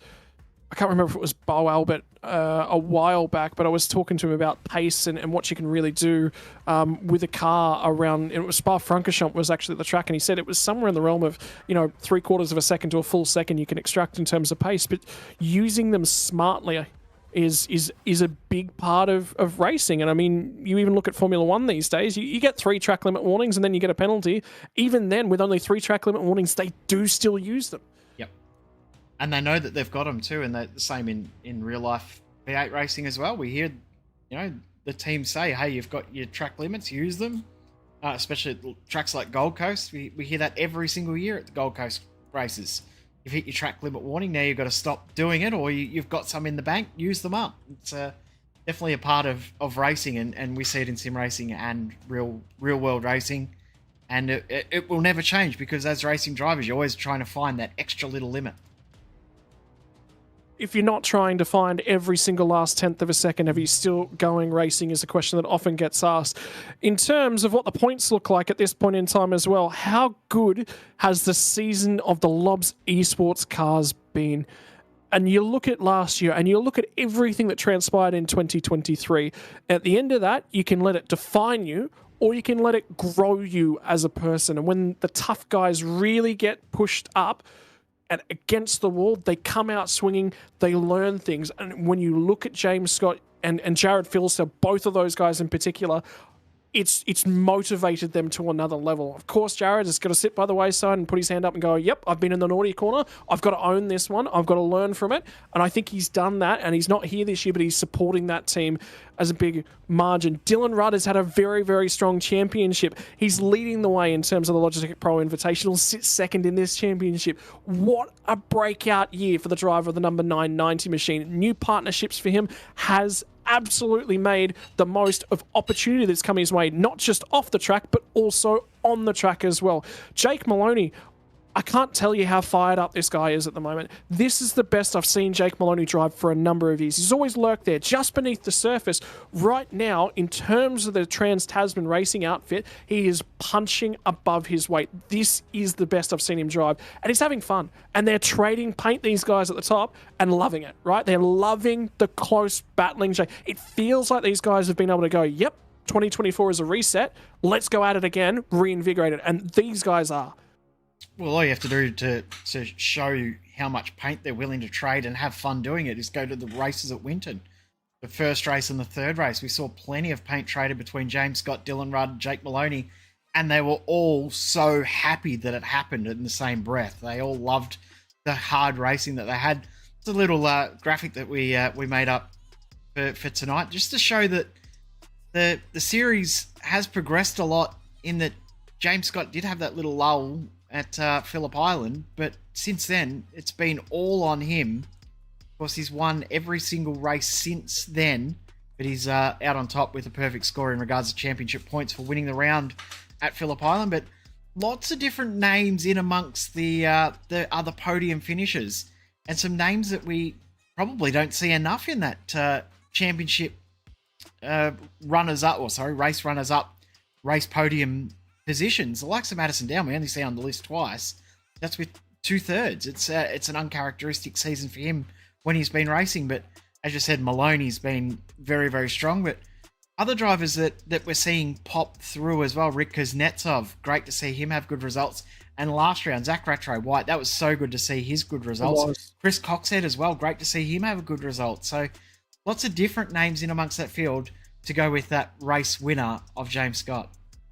And you look at Zach Rattray-White, and it's been coming, and you could just see it with him, just the progression, and again, another team that's in the last couple of weeks been a little bit through a ringer, and things have changed around in the background. And again, you can sit down, you can get mad, and you can get disappointed in other people, but let it fuel you as a driver. Let it power you.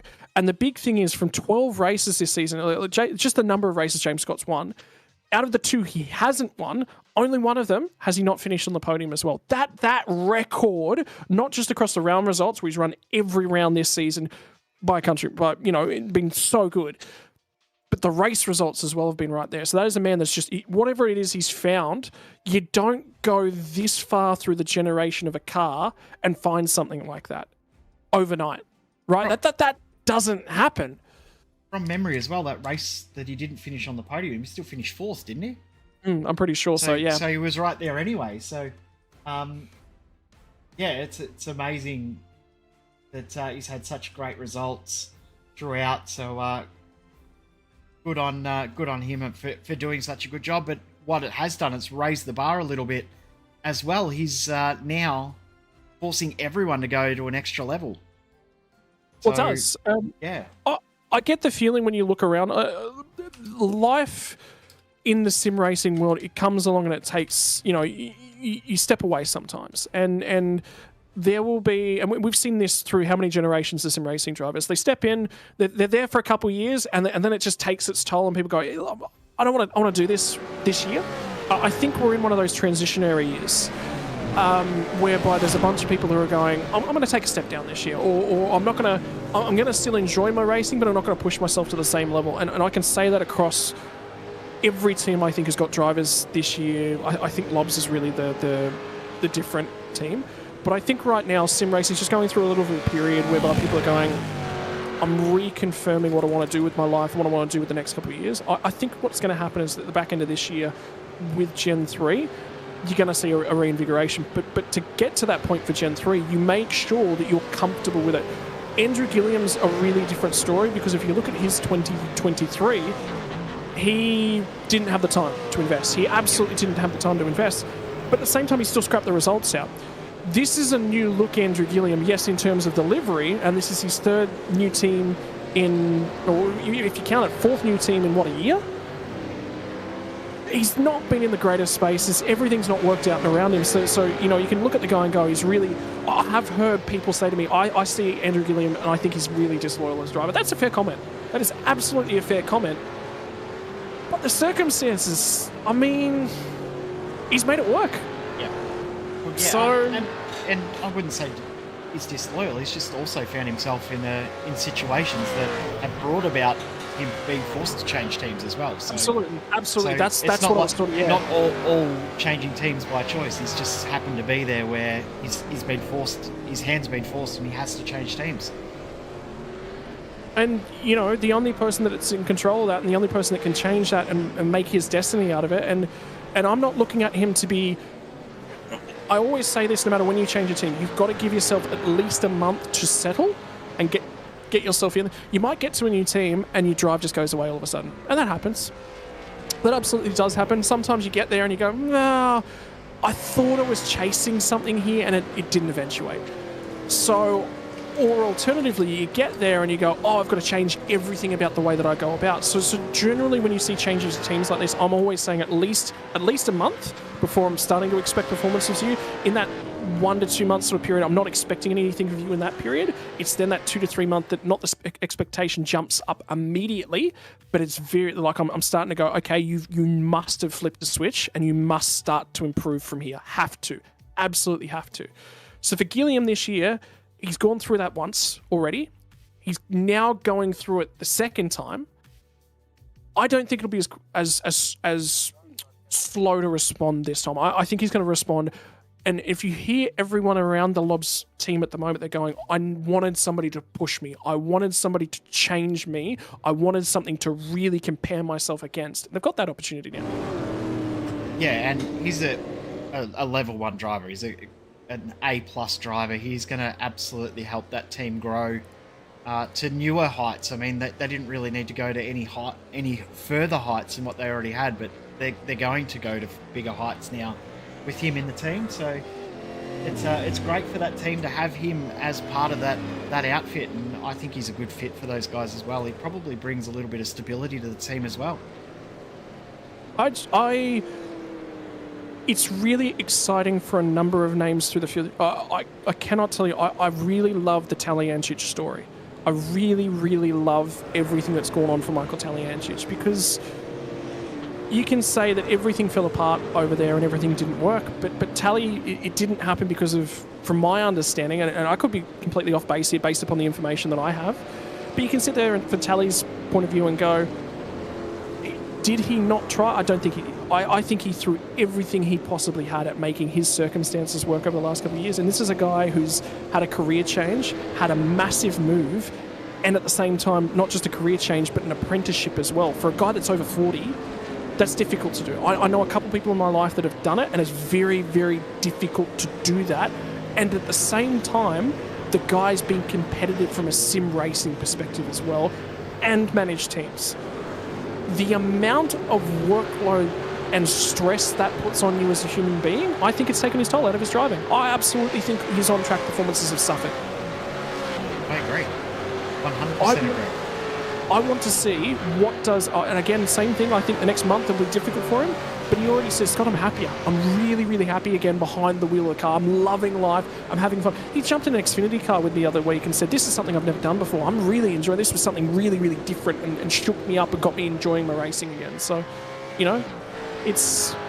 Yeah, there's so much transition in our sim racing world this year, but you've got to read between the lines and look at the stories and look at how the people adjust. Don't just look at the driver and the jumps. Read at why do you think he's potentially done what he's doing. And everyone's going to... I'm saying words right now, and people absolutely sitting around listening to this will go, no, I think you're way off base. Great, I love that. Tell me I'm off base. Please tell me I'm off base. Because that says you care about that driver as a person as well. Love our sport. Love our sport. Love what we do. Right. First qualifying laps are now about to come through in the books. Reina Costello, your split 2 winner, is going to be the first driver to get laps on the board. And I'll ask you as this qualifying performance goes, what do you think of the drivers and everything that's going on? But for the moment, we've got qualifying laps to look at. And for everyone watching along at home, absolutely send us your thoughts as well, because I think we're, as a community, we all need to have them. We all need to be engaged with what we're doing. Randy Costello goes to the top of the boards with a 32.373. Reasonable lap. Will only be about half a second off of the pole position, should it have been running that practice session that just popped out. Who's going to jump to the top of the timing sheets? It's now going to be Adam Briggs who goes out and sets a flying lap. Dylan Rudd, also in this first group of drivers at this point in time, sets only a 32.241. And with the session currently being around just a lick before 3 p.m. local time, we could see sessions die off in the second half of this qualifying session. So making sure that you're still out there and still circulating, quite key to making sure you keep progressing. Bad lap there for Brett Loxon. Teo Serona didn't get a lap in on his first attempt. And Connor Nixon, his lap does count, slots into position 17. So Teo Serona, the only driver in this group that did not register a lap time. I got sent a message just before as well.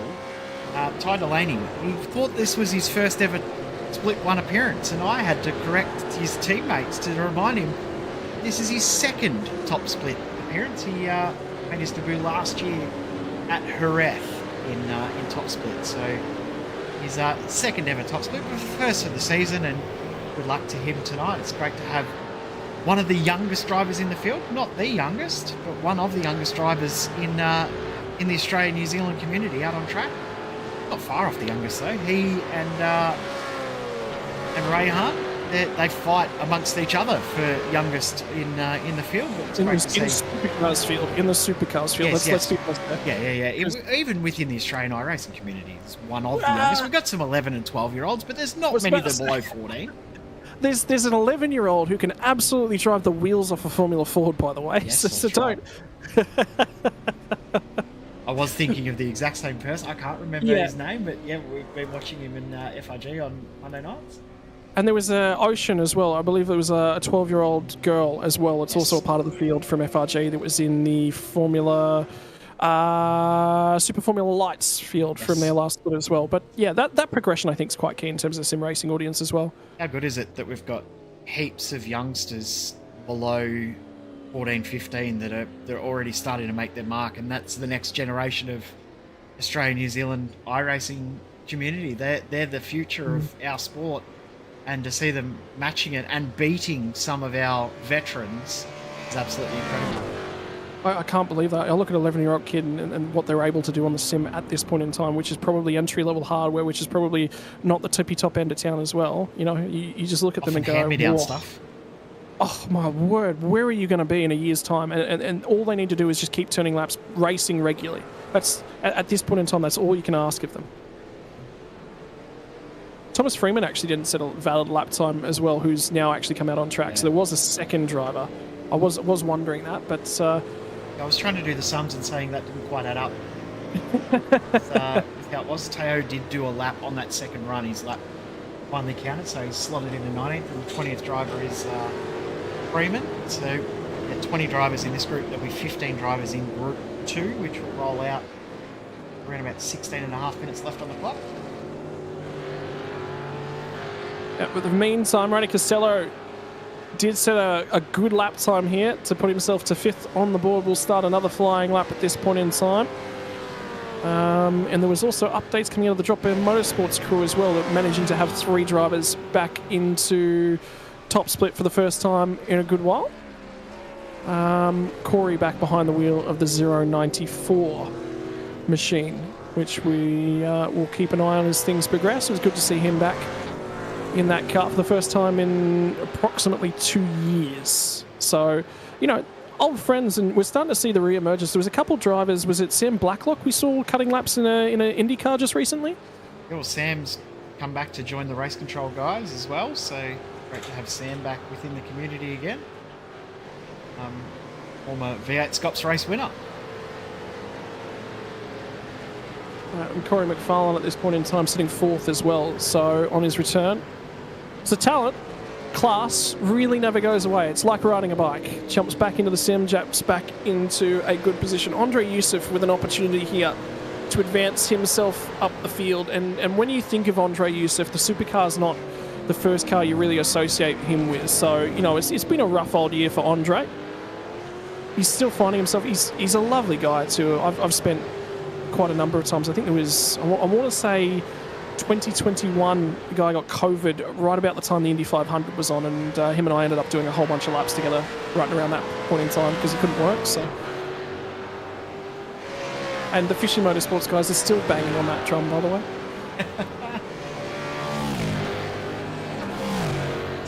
That doesn't look like it'll improve for you, so but I see who is looking like the might improve. So Corey McFarlane, as we said, it's his return for the series, and yeah, as you said, it's been a long time since he made his appearance in V8SCOPS. We'll see what he can do on this lap, but first sector looks very, very strong. Taliancic also looking strong on this lap as well. Oh, very nice lap from Taliancic, goes to 7th on the board. Well, and then Brick Loxton goes ahead and jumps through and beats it. But we have got, what's that, 4 drivers now in the 3s. One of them just jumps out. Corey McFarlane to the top of the timing sheets. Was in the 132 3s. Now he's improved by 1.5 tenths. Goes to pole position, and Blake Warboy says, oh, my previous lap, I thought it was a little bit good. It's more than just a little bit good. It goes to the top end. Well, it went to the top end of town. And Dylan Rudd went, no, that's not good enough. I'm going to have to smash that one wide open. He does too. So Dylan Rudd now with a 10th. Well, everyone. Track temp just dropped a degree. That's why. Yep. And also just seeing too the wind, as you said before, very, very strong. It's a tailwind down the back straight. So that's a huge tailwind for the drivers coming down the back straight, and a headwind down the front straight. When you say back straight, well, the run from turn 3 4. Okay, that's. I mean, it's not really the.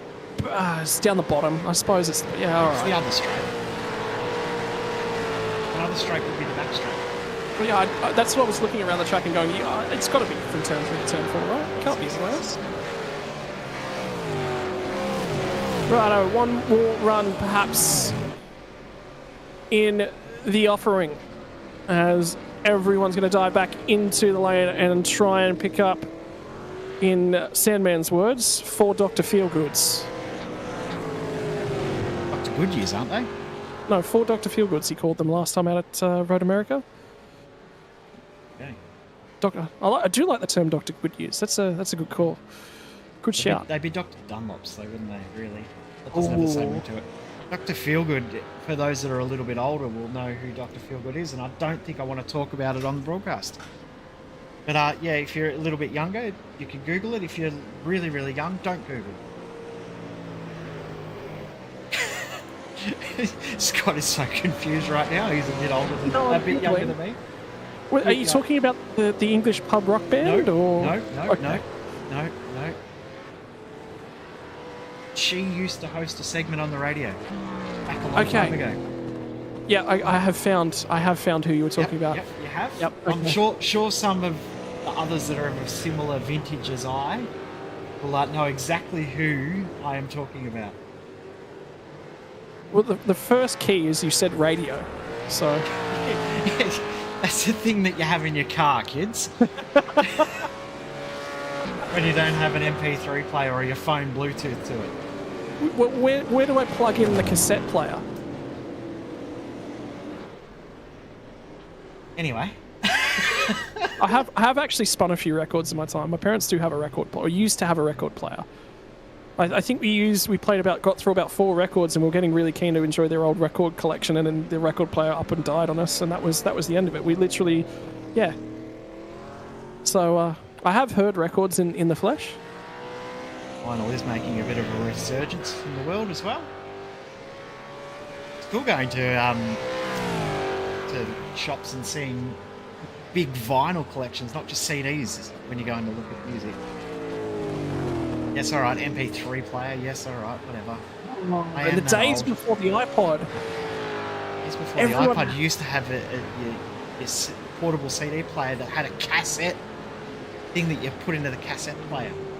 I still remember recording my own CD mixes, having to put, like, you had to get a CD player with 2 CD slots on it as qualifying laps still running, and you'd spin one up and record it. We recorded it off tapes onto a CD.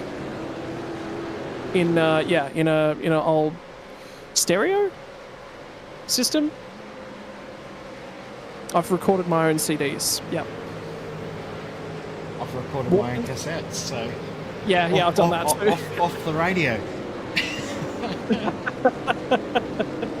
Oh, those were the days. 2 minutes left in the session, 1.5 minutes left. So this will be the last lap for everyone, and I don't really see any improvements coming on this lap. Luke Rosella might be the only one that might improve on this lap. Blake Warboys, he maybe has done enough on this lap. We'll watch what Warboys can do. He might have done enough on this one to maybe bump Dylan Rudd. Dylan Rudd's lap won't improve, but Blake Warboys might, Luke Rosella might, not much else in regards to movement on the timing sheet by the looks of things. Yeah, and the session did improve and then it stabilised. So it is now starting to settle down on in. This will be the final opportunity for these guys to try and set a lap. Has Blake Warboys got anything else to push him further up? I think Tyson Broad actually just set a flying lap. I thought I just saw a car sideways and parked up somewhere. Rosella to P2. I got a flash of it. But Rosella does improve to P2. There you go. Ty Delaney on a decent lap, Connor Nixon also on a decent lap, and Adam Briggs on a decent lap. This lap didn't improve though. I really wish Adam Briggs a lot of luck at the moment. It's not been an easy year for him. He's been in contact in just about everything he drives at the moment. It's just getting a little bit unlucky, caught up in other people's incidents, unfortunately. And Delaney doesn't quite get the drive out of the last corner. That will rule on the lap. There's no way he recovers that from there. Loxton on a decent lap here. Corey McFarlane, in return to V8 Supercar Racing, goes to 4th, and everyone else, well, I'm going to sit here and say, Jay, it's 4th out of the first group, but it is still a time, and it still has to be chased down. How good, though, is the times... That time from Dylan Rudd was faster than any time we saw in the practice session. Now, the track temperature has come down a fraction, which certainly helped him, and he has gotten a tow, but... that is going to be a marker to beat as Brett Loxton comes to the line. I think he's done as well. I don't think he'll improve.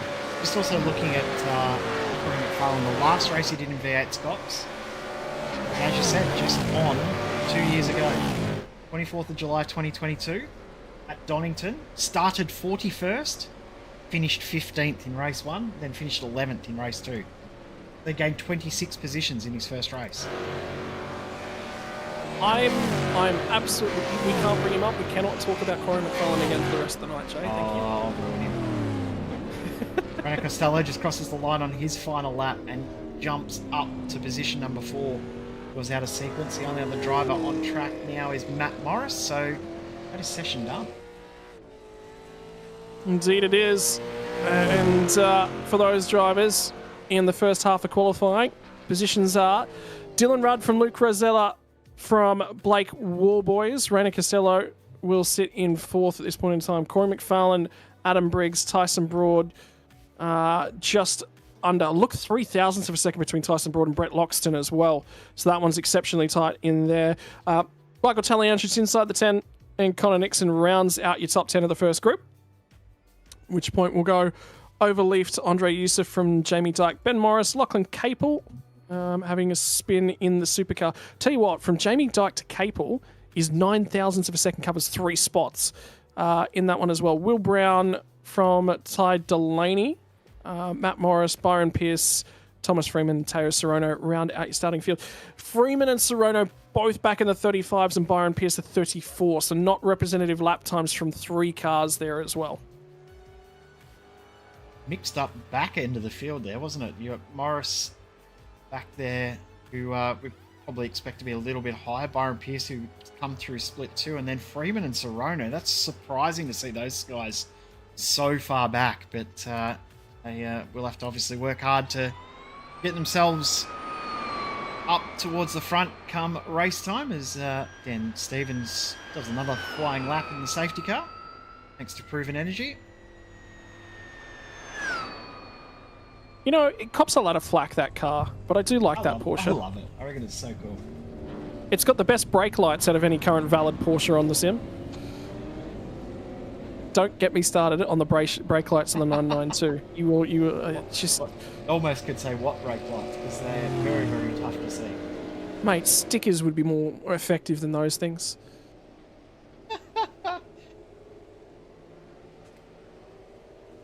Anyway, group number 2 of qualifying is going to roll out here, and is that Zach Rattray White's made a habit of this, being the first one to roll out of pit lane lately. Wants to lead the way and get free air. I guess not get caught up in anyone else's problems. But the problem is, you're punching the hole in the air. And the benefit of what he's done, though, is he's gone so far out in front of anyone else, he's not offering a tow. I guess the other part of that is the fact that we have such strong winds that probably not much of a disadvantage jumping out away from everyone else. Because the draft is probably going to be a bit negated anyway, with the fact that the run between 3 and 4 is such a strong tailwind. That's where you're going to want to use your draft normally. Hard to use the draft down the front straight with the way the track behaves. So I guess it's probably not as big of a negative effect as we'd see at other tracks or in other conditions. Well, either way, he's going to get the opportunity and to lead the group number 2. And he's starting to find some consistency in that car, and he regularly now is challenging for positions inside the top 10. New era for Vermilion Motorsports. The cars have become green. They've changed hands with sponsors a little bit. You're going to make that adjustment in your first year. You've got to find your vein, and I think that team will now start to settle with their current driver base as it currently stands. The car does look quite good through 1, 2, 3, and that's probably the best that Rattray White's looked, I think, in a good while as well. Normally there's been a fair bit of attitude out of that car. Keep my eyes a little bit further back. The next few cars on the road, Jordan Ross from Tom Frere, James Scott from Gilliam, and not a lot of those drivers actually getting a tow from many places. Gilliam's not getting a draft from anyone at this point in time, so he's going to get a lap with not much support. And yeah, it is a little bit broken up, a little bit disjointed, a little bit disconnected, which we don't normally see from a V8 supercar qualifying session. The whole field is really spread out.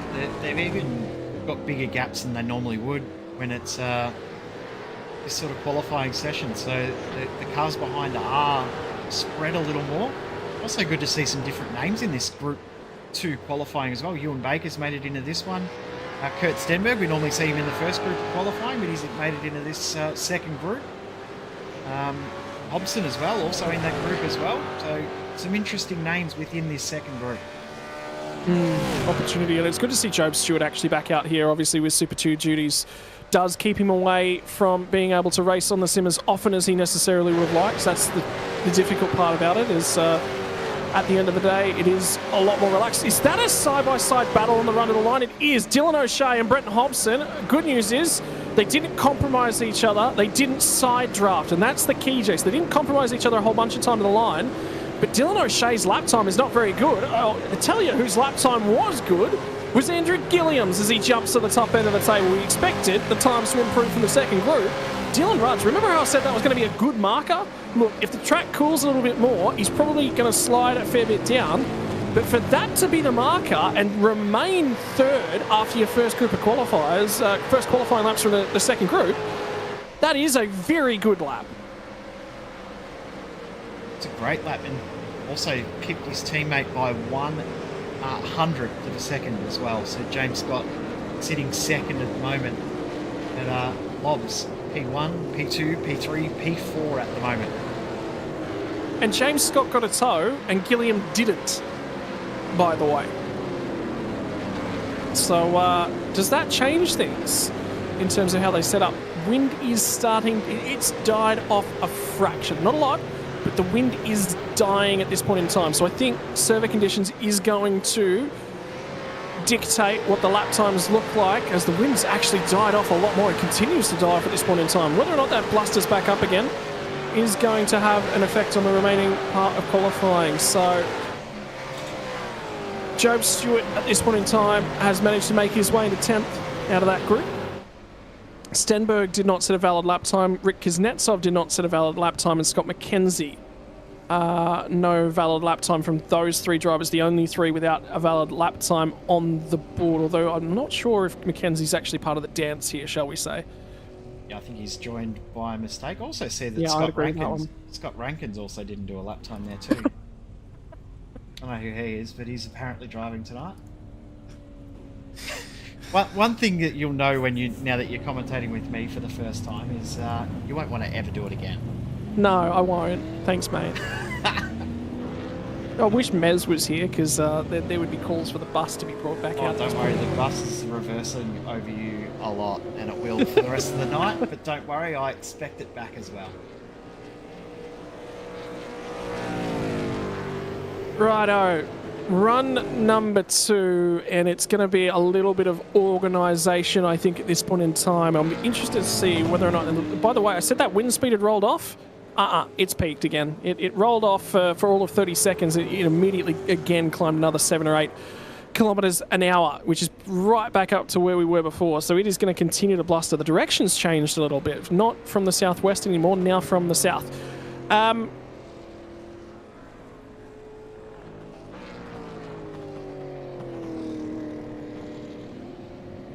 Who are we going to keep an eye on as it currently stands? I think that's the 117 machine once again kicking itself clear. No, Rattray White's now in the traffic. It was somebody, I think it's Chris Coxhead, who's raced off on his own. He's gone out by himself. Ewan Baker's also driven off by himself, but the rest of the group is all together. So we'll watch Coxhead, and then we'll see how the rest of the group is going, because it's no one very, to very lead. messy. Yeah, no one who seems to want to lead, but Gilliam proved that it doesn't really matter. Well, Stenberg's gone to the point now. I tell you, can you get a camera on this, Jay? Because the games are really afoot. The games are really afoot at the front end of this pack. Dylan Pereira was the lead driver in this. He now sits 3rd in the chain, and it's gone a lot more afoot. And they've started speeding up a little bit, and now it's stopped. They've all just about stopped, Jay. So whilst this lap from Chris Coxhead, I'm sure, is going to be a good one off on his own, this is becoming a game. Kurt Stenberg, 75% took off and then stopped. And they've all come back together. So they're playing games out there on track tonight.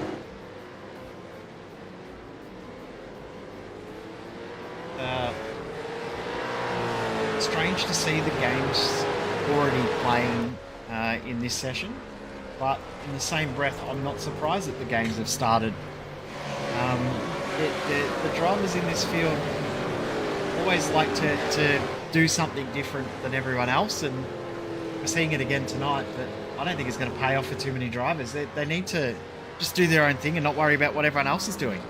Well, you might see that on the next run. There might be a few guys that just go, stuff it. I'm going to clear out. I'm not playing. They might look for this lap time, and then I go, okay, I need to do my own thing. So this might be the last time. Track has now cooled off another half a degree in the meantime as well. So the track conditions continue to vary just a little bit. Wind has just tailed off once again, and I think there's a few cars. I think Leonage might have just picked up an incident point and cancelled his lap. Pereira is right on the limit. Stenberg's going to keep this one alive. Chris Cox said, though, the run to the line does not have to worry about anyone else playing games, does have to worry about picking up an incident point somewhere on the lap. Aborts the lap time. So Stenberg now leads the train, but it's Ewan Baker. Well, Stenny has dived out of the way, hasn't he? Stenberg's aborted his lap. Ewan Baker is about to finish his lap. No, he won't get a representative time in. That's in the 36s, so he's well and truly off the pace. Also hearing some bad news off topic. Teo Sorono is unfortunately going to retire from the night, having some hardware issues, and won't be able to compete in the races tonight. Unfortunate. I mean, that's just, sometimes it does happen. At least he's picked it up early and he's not going to trouble everyone. Rayhan Leonage on the run to the line. James Scott is going to be just in behind Dylan Pereira. All the times that are coming onto the board, and it does go quick. It does go extremely quick. 31.4, so all of a sudden they've found a ton of time. Everyone had to improve on that lap as the track conditions start to become good for lap times. James Scott goes from a 31.7, takes 0.3 of a second out of his lap time, jumps back up to the point. Andrew Gilliam does improve, shuffles down though into second spot. How about the time from Job Stewart though? That's some supreme pace from him. So Dylan Rudd, that lap time now slides back down to 4th. Brenton Hobson in a good spot as well. What's that number next to him, Jay? I'm ignoring it. How often does that pop up? Way too often. Way too often. Now, I'm going to send you something so that you can see that I'm not joking about this, but it happens a lot more than it should. But if you click on that, and then you can sort it by finish, you'll see how often it used to happen. Oh no, here we go. Sort by finish. Count them.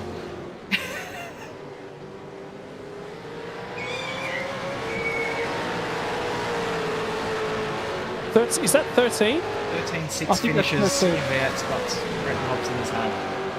And for a long time, it was his best performance, best finishing position. Now, these drivers will have one final chance at qualifying. Remember, this is, as always, with these dual race formats, it is a heat format, which means that there's a hard cut-off at the end of qualifying. So when the session ends, clock hits 0, that is it. You do not get to finish your lap. So you need to make sure that you're out on track with enough time to get these laps in. The drivers did get released from pit exit a little earlier than Split 1 or Group 1 had, so they do get that extra time to be able to do their laps. So don't feel like they are being penalised for not being in that first and early group. They still get the same amount of time to do their laps. Was that a valid lap time just thrown down for Zachary Cherrywater, or is this going to be the valid lap? This is his lap now. So there'll be 2 cars to the left-hand side that he'll just blaze on by, and then he's clear. So it's just an interesting approach from Zach, though, because, he's going to bowl it wide. He just did not get the car picked up, so that'll be the end of his qualifying attempt. I don't think there's going to be enough time on this. Oh, he might. There is enough time, maybe. He's got time. He can even back it off, and he hasn't put too much load in the tyres already, so he might be able to back it off and go again. Foxhead's going to finish this lap, current best at 32.2, and he improves but won't gain a spot. I'll look at the back half of that top 10. So important to note, by the way, Dylan Rudd, Luke Rosella, that's their time from the first session. It was Warboys as well, was also in that first group, and still maintains inside the top 10. So you just say, for those guys, if there was an opportunity to set a lap time with a track that's now 3/4 of a degree cooler, there's probably another 2 tenths in that. They move up, and Dylan Rudd's 3.5 tenths off of pole. So that would put him ahead of Andrew Gilliam at this point in time. So I think Gilliam should improve on that lap, or at least there's room for him to get closer on that lap, potentially, as a number of drivers start to run out of the final corner. So on board with Rehan Leonage, Dylan Pereira ahead of him, pulling his weight. Both of these guys inside the top 10 as it currently stands. But yeah, opportunity in the water for a lot of drivers. Kurt Stenberg still no valid lap time, by the way, is important to note. That's he's put himself into the second half of qualifying, hasn't done anything with it. Yeah, he's gone back out now. He's in the middle of the group this time, so he might be okay.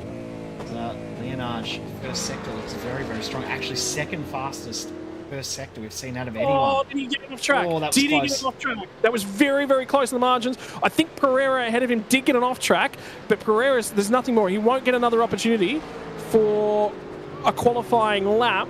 So now he's going to try and tow the team out. Did they both back out? I think they've both backed out. Jay? Yep. They have. They're going to go for one more run. They've still got time to bring it around and have another run at it. So they've backed it off. Coxhead's just starting his next attempt. It's the wind. Yep. It's that wind down at turn 4. 100%. It's the big. Now this is big news. Car 22. Brady Myers, pit lane start for qualifying interference with Tom Freya. And he's just pulled up at turn 1, by the way. Yep. Was Brady Myers, because he was about to do another qualifying lap, and he's just gone off at turn 1 and just gone, yep, well, if I can't improve myself, I'm going to be pit lane start anyway.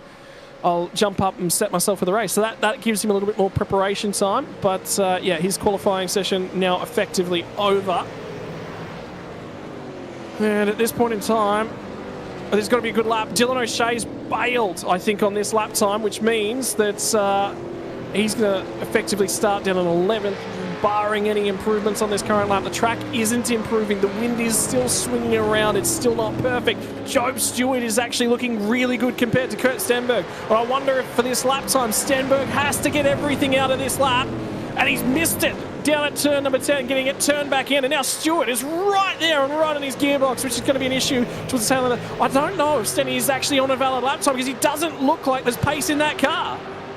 He needs to get something on the board, doesn't he? He doesn't want to start dead last if at least he can get up into the 30s. It's something, but he's really struggling. Also, just seeing on the timing screen, Tom Freer, this lap from him looks really, really good. Have a look at that. He's into the 31s. Yeah, so dives down into the 31.9, moves him inside 7th spot. Job Stewart's lap time will not be valid. Stenny, what did he get out of that thing? Did get a lap time. It's a 32.8. It's 30th spot for Stenberg. He never got any help, though. He got no help out of that qualifying session whatsoever. But for Tom Freer, that's a gangbusters lap. He'll be very, very happy with that one. Brent Hobson's qualifying now done. He'll start current 6th place. Tom Freer will be off immediately behind him. Leonage and Pereira are going to get one more opportunity. This run to the flag. I just don't know if there's enough in the tyre. We're going to have to wait. The final run out of the final corner, all the way down the start-finish straight. 30 seconds on the clock. Pereira, does he improve? Pereira does not. Leonage does improve. Pips Tom Freer once more and puts himself back into 7th place on the grid, which will shuffle Freer down. Warboys back to 9th. And there's going to be a hole on the grid in where 12th spot is. Rattray White runs it to the line. Rattray White improved as well. Yeah, right at the last second. Gets into 13th. So, qualifying now over for everyone in the field, and the heat format means we are going to fire in very, very quickly.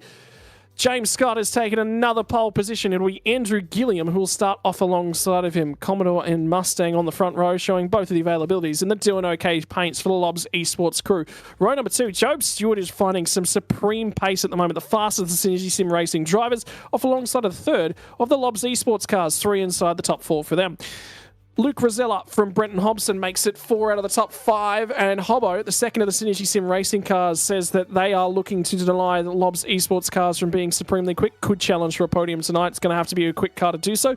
Rayhan Leonage continuing to showcase that the youthful exuberance behind the steering wheel for him is good enough to be deep inside the top 10 for Scops. Tom Freer to his outside.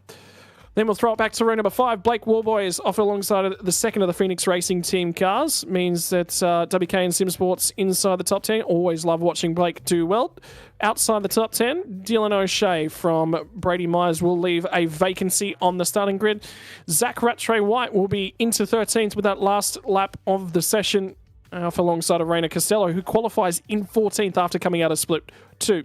Corey McFarlane and Owen Briggs are going to be on row number 8. Chris Hoxhead and Jordan Ross on row number 9. Tyson Broad will be happy with that qualifying performance for him, a little bit further forward in 19th alongside of Brett Loxton. Outside your top 20 though, Michael Taliancic will look at that one and go, yeah, the teammates have found pace. I've got to find something from my car, off alongside of Colin and Nixon. Ewan Baker and other Synergy Sim Racing cars on the 12th row of the grid, off alongside of Andre Yusuf. Yusuf will be reasonably happy with that one. Jamie Dyke off of the 13th row of the grid alongside of Ben Morris. Lachlan Capel deeper in the field, 27th off alongside of Will Brown. Ty Delaney and Kurt Stenberg on the 15th row of the grid. Stenny will be unhappy with that one. 31st is Matt Morris from Byron Pierce. 16th row of the grid. 17th row of the grid, Thomas Freeman off alongside of Teo Sorono and Rick Kuznetsov not selling a valid lap time from 35th. And a reminder, Brady Myers to start from pit lane there, Jay. Who have you got your eyes on so you get the curse in first? Oh, who do I have my eyes on? I think Leonage will be unhappy with a 7th, but I think his race pace will probably be a bit stronger than that. Also, look to see Andrew Gilliam off the start and see what he can do alongside his teammate. His first outing in V8SCOPS with this team. But Job Stewart's one for me, I think. Job starting in 3rd, real-world experience will help him a lot here. This is going to be a very, very interesting start. I'm looking forward to see what he can do from that 3rd position.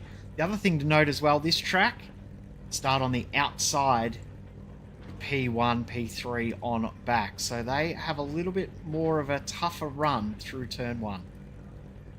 Yeah, but that becomes the inside at turn 2 and the outside again down at turn number 3. 15 minutes of qualifying now in the books. Race number 1, 18 laps, no compulsory pit stop required. Race number 2, 34 laps, and you will have a compulsory pit stop. We are only going to be about 60 to 65 litres in that tank. Over 60% is the... Lights are now coming on at the front end of the field. Everyone will try and fire off this race start. It's uphill on the run down at turn number 1. Who is going to fire it off and get the acceleration they need to? Reasonable getaway from the front row, but I tell you what, Dylan Rudd got the better getaway out of those top 4. Gilliam significantly alongside when they head down to turn number 1. Gets the inside at turn 1. Can he stick it around the inside? Scott's maintained on the outside there through turn 1. Now it becomes turn 2. Scott got a really good drive down through turn 2. Now it becomes turn 3 back to the inside. We'll get the drive off down there, still trying to sort themselves out. Stewart and Dylan Rudd significantly alongside as well. Stewart's just and Hobo's in the drama. Hobo's in the weeds and completely sideways and sinking. What happened there? The car just shot sideways down the middle of the straight. Either he's been bumped or he had some sort of tech issue, but that was so strange from Hobson. The fact he didn't put it in the wall is incredible. Brady Myers already up into 27th position from starting from the pit lane. There's Rudd and Stewart side by side. Yeah, so a lot of work to do now for Brenton Hobson, and a Job Stewart is an opportunity tonight to pick up another big result. He has to harangue Dylan Rudd. Dylan Rudd looked for the switchback, and Job had to cover it. They're fighting for this front 2 spot as well. And I think this is Andrew Gilliam going, I want to make a statement. This is his statement here tonight. This is his first opportunity. Last week, it was the opportunity for... Oh, sorry, his name's just gone out of my head. But Griffin Gardner made a statement on his first night out for Lobs Esports. This is not the first night out with Andrew Gilliam behind the wheel, but the first time in a supercar. And that is an opportunity in and of itself. How much is he going to fight for this one? Does he send it down the inside? Does he start to save some fuel? Well, remember, it's a sprint race here, so I think they're thinking about it. Job's not quite with them, though. And that's the key, I think, at the moment, Jay, is if Job Stewart was just a touch closer, I reckon he would have gone for that one. I agree. I think you're right. I think he would have went for it, but decided not to. Luke Rosella's in the pits as well, which is surprising. The incident with Hobson. Well, no, damage. Yeah, damage. So he's actually had contact with Hobson, which started that whole shebang with Hobbo down the straight as Pereira up on the curb and really makes contact with Hobson a little bit further back as well. Rudd and Stewart also battling hard as well. We'll get a replay as soon as we can. But there's so much going on. This, I don't know when we're going to get a break to be able to get a replay. No, I don't know when we are as well. Talianchis, you just highlighted him. He's done a phenomenal job. He's already up 4 spots, and now Stenberg's going to try and fire it through. He's had a great start as well. Up 11. Remember, 12. For Stenberg, 30 spots on the grid. He's slid back to 11 now. He got the nose just ahead of Tyson Broad for a short amount of time. So Broad is, I would say, probably a little bit out of sequence, although the DBM guys were saying that their setup was actually probably one of the better ones they've got at the moment. So they were feeling a little bit confident running in here tonight. But, yeah, I tell you what, there's so much going on. And it was from Freya, and the teammate. And you can see, okay, you can see why Rosella's into the pit lane for that one. Yep. I was surprised to see Rosella in now that I saw that hit. Yeah, that was a fairly hefty whack into the wall for Luke Rosella, and Brett Hobson lucky to get away with that one. Oh, but think about Tom Freya. By the way, Rennie Costello's inside the top 10. Drive, remember, started from pole from the front of the field in second split. Almost qualifies it in the top 10 in top split. He's way too good to be racing in second split, so a great result. Even if he doesn't finish where he is now, just to get to where he is, that's absolutely fantastic. Yeah, 100% agree. Rayhan Leonard's getting a little bit boxed about the ears. Dylan O'Shea's actually sitting in a really nice one. So he's had further drama as Brenton Hobson. Well, it'll be 2 starts to... You mentioned it, right? Anyone come... Look, the bus has certainly been returned to service tonight, and we are absolutely throwing each of us underneath the bus as Myers is into the back. Now, and what I thought was going to be a lot more of a calm, cool and collected race, it just isn't. Ben Morris was getting a little bit of a bump and a bit of grind from Brady Myers. A little bit of a hurry up. Come on, get on with it, boys. I want to make positions, and I can't do that if you guys are holding me up. This is So what is it on happened his to own? Hobson. Yeah, it was all by himself. So he just gets a little bit too crossed up. The exit, and Oh, what a save. what a save indeed. So he's done well, and you can see why the front right guard on that car is not offering him a lot of support at that point in time. And it's just come around on him. Brady Myers has just gone down the inside of Ben Morris on the run Dylan out Rudd of the through. final corner. Dylan Rudd's gone through on Job Stewart. So the Lobs Esports crew once again 1, 2, and 3 on the road, and showing that they have got a supreme amount of form. Connor Nixon's just been given a black flag as well for contact with Ewan Baker. So we're going to replay that when we can. Oh, Job sliding it in under the brakes down at number 4. Yeah, just about. Like I say, Connor Nixon was running a bunch of official races this afternoon. They did not go his way, so he was a little bit hot under the collar before he jumped into SCOPS. I wonder if he got an opportunity just to reset a bit, or if that one's not necessarily his fault. Although, given the penalty. Usually you don't get a drive-through if it's not your fault. Well, drive, yeah, that's a good point. Oh, look at the squabbling. 3 wide just in front of them. And that's a bit Yeah, too okay. deep. Absolutely too deep.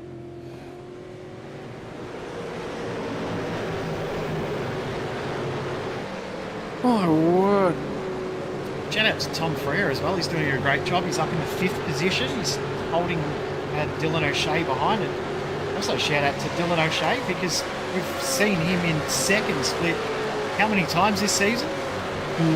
Most of the races, and he usually makes his way through into top split, but he's put in a bit of practice, qualifying I should say, put in a bit of effort in qualifying and finds himself in top split finally, and now showing the pace that he really has.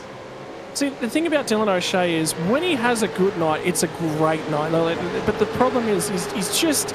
It's the in-between nights that concern us all. And that's the problem with him. He's absolutely got the potential to be a driver who could be a phenomenal driver when he wants it to be. And sometimes you just look at some of the decisions he makes and I don't understand where you pulled that one from. Yeah, I agree with that as well. It's, always questioning why he does some of the things he does. And when he's got such good pace and there's such good ability, strong ability, it's always a bit disappointing to see when he does have those sort of nights. Why is Brady Myers off the circuit way out there? Well, he was on a charge.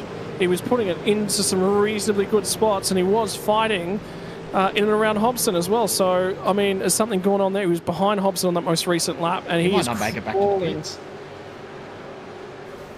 Oh, he's popped the engine. Yeah, the engine's off. He's done that on his own. Yep.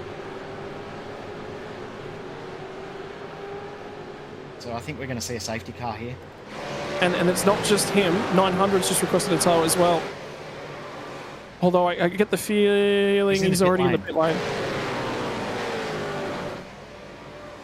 So what's going on there for Yusuf? Because that thing is destroyed. Yeah, that's strange, isn't it? Does he hit the wall at pit entry? Find out. Wow, that'd be a thing, wouldn't it? Safety Can car's being confirm it's deployed. not. Yeah, safety car's out.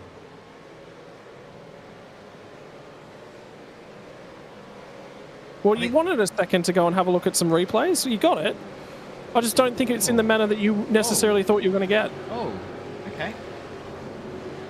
Well, are you ready for this? Oh, for Yusuf, that's a deep dive. He's pulled it up.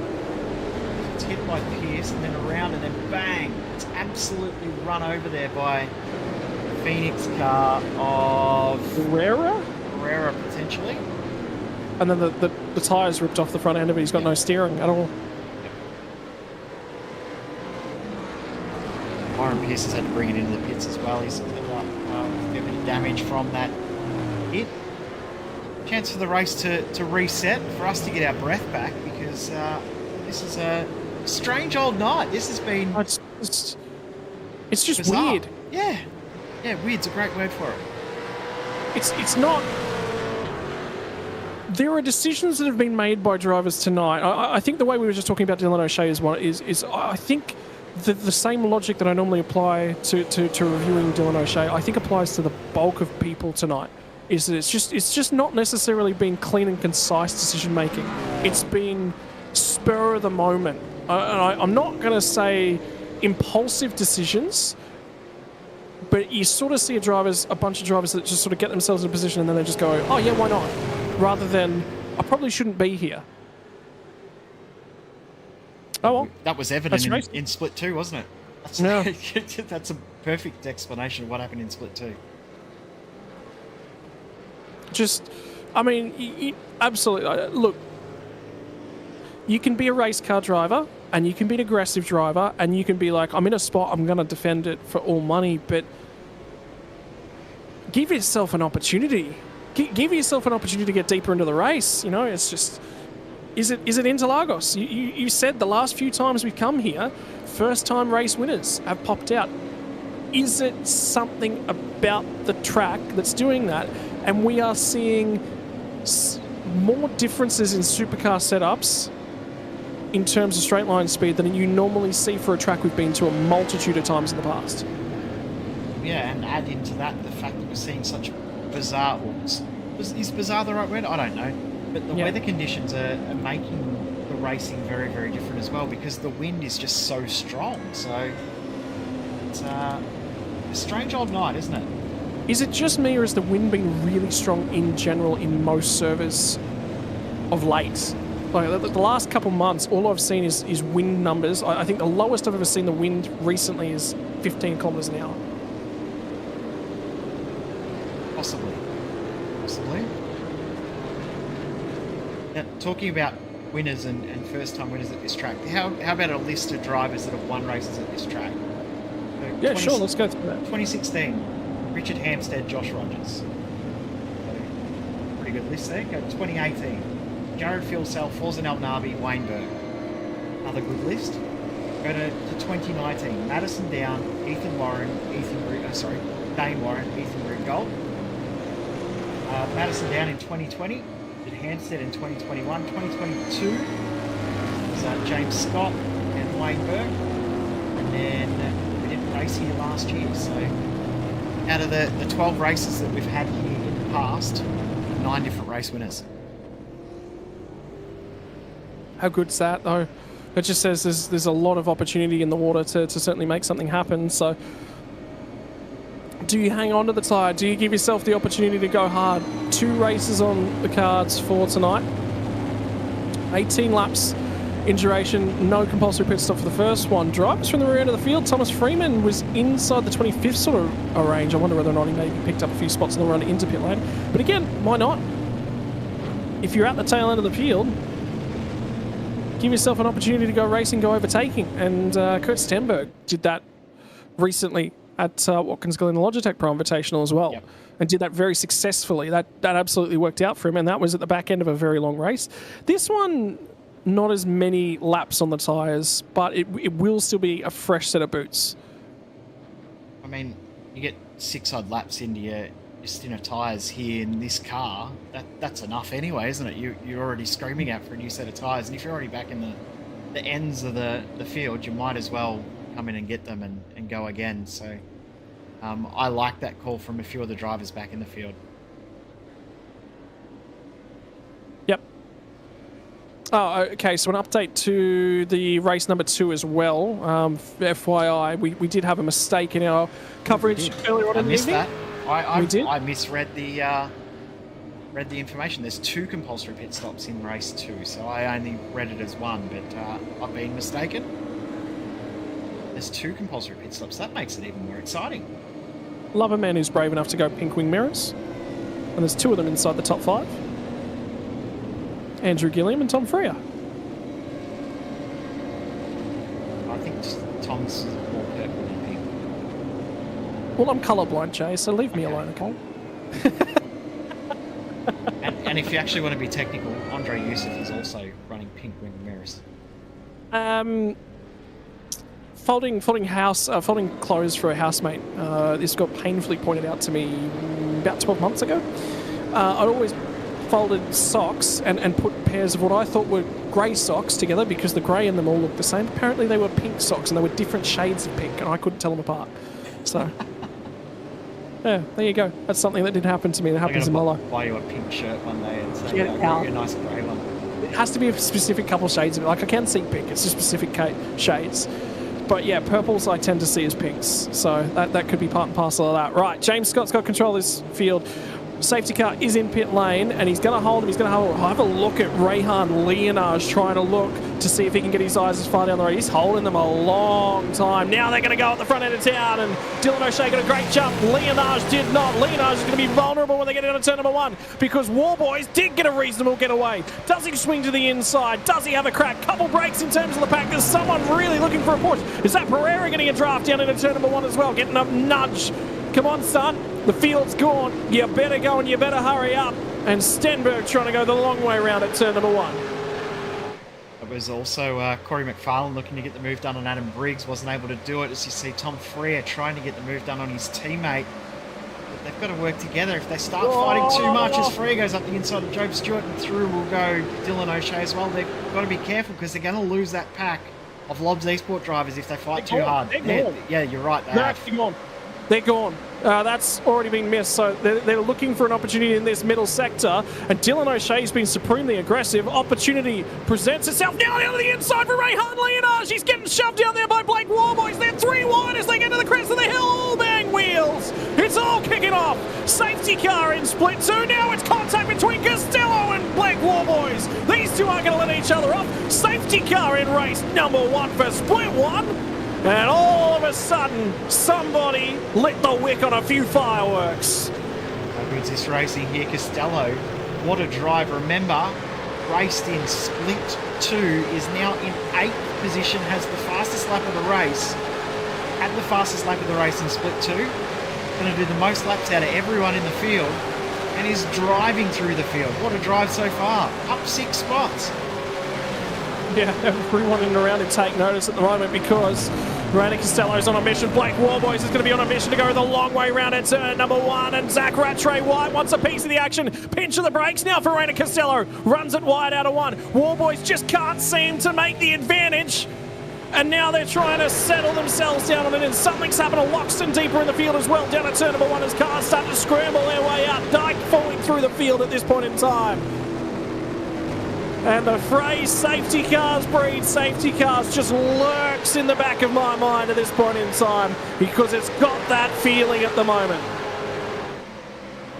Matt Morris just got turned around as well on that back straight, so something's happened to him there, and that was linked to the incident we saw the end of for Brett Loxton. So something strange going on there. Adam Briggs getting back through as he's sideways on Corey McFarlane. So Briggsy fighting back. And here comes McFarlane back. Do they make contact with the cars ahead of them? No, they both get out of that one, but I thought they were going to go sailing through. They're still tripping over each other. Pereira. McFarlane gets straightened out and hangs onto it somehow. Good heads-up driving from Pereira, though. Now Stenberg's going to come through and have a crack at him. He's up to 16th as he gets down the inside of McFarlane. What a fight. What a battle. What is in the water? Did someone lace the kiddies' drinks with sugar tonight? Because I feel like there's been an extra helping of red cordial. I'm just going to look out the window and see if it's a full moon tonight because something strange is going on for sure. Whether or not it's in the neighbourhood is a different question. I don't think it's the Ghostbusters. I think we need to make a call for the Punt Busters at this point in time for Brett Loxton. Kuznetsov was way too deep there on Loxton. And then there's a second incident there. That's Capel and Dyke. And then watch this coming down the straight. Matt Morris there. It's past Dyke, but then he's going to get shuffled in the middle 3 wide. They'll just close in on Matt Morris, and here he goes. He's going to go sideways. Loxton makes contact with him. Bang, around he goes. What triggered that from Loxton? Yeah, that's strange. I'm wondering if he just clipped the grass on the outside and the car unsettled. I'm not sure. Yeah. Strange. Well, Kuznetsov's managed to pick himself up a drive-through penalty out of all that, so he is going for a trip into the lane, which will pull him out of that sequence, which will promote Stenberg and McFarlane to 15th and 16th on the road. But it's not over just in front of them as well. Briggs is now struggling from Taliancic is having a great race. He's up a number of spots, 21st at the moment at 14. I was about to say just behind him, Rick Kuznetsov's up 19, but that's going to change in just a second because he'll have to peel away. Behind him, Kurt Stenberg. Sorry? He didn't set a lap time in qualifying either. Yeah, you're right. You're right. He didn't. And Kurt Stenberg just behind as well, up 14 positions. He'll be the biggest mover in the field. And it Kuznetsov's in the pits. Stenberg now up 15 spots. Started in 30th, now up to 15th. If he keeps that rate up, he'll finish in position 0. Race 2. In the meantime, out in front, Andrew Gilliam's still trying to track down James Scott, just looking after the car, just looking after everything, and just setting himself up for success here tonight. Freya's closing in on Dylan Rudd. Well, there's always an opportunity in the water. Sector 1 wasn't good, though, for Tom Frere, so whether or not pinched a break on the run down through there, but he's making time in the second sector. Leonage had a look there on Job Stewart, and just ahead there too, Dylan O'Shea smoking up the front tyres under brakes.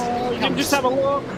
He is down the inside as they crest the hill at 8. Now down through the off-camber stuff, and that put Job Stewart on a narrow line. He's going to get a kiss from Rehan Leonage. Oh, gee whiz, down the inside from Leonage. That's been successfully done, and Job Stewart's burned the front tyres off of that car for sure. He's got no grip on the front end. He's worked the car very, very hard, and we saw that from the exact start of the race. He just worked the car way too hard, and he's got no tyres left. It's probably now fortunate that this field has split so much, but have a look at Reina Costello. He's closing in on these guys.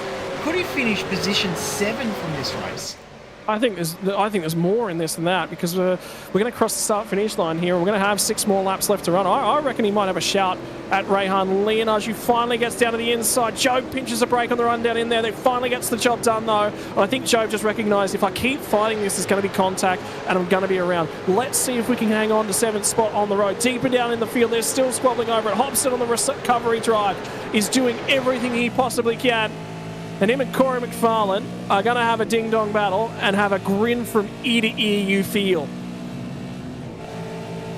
Here comes Tyson Broad looking up the inside. Here comes Hobson as well. Broad with the big late lunge. Coxhead, he's just got past. Gets out of the way, but still side by side, McFarlane and Hobson go.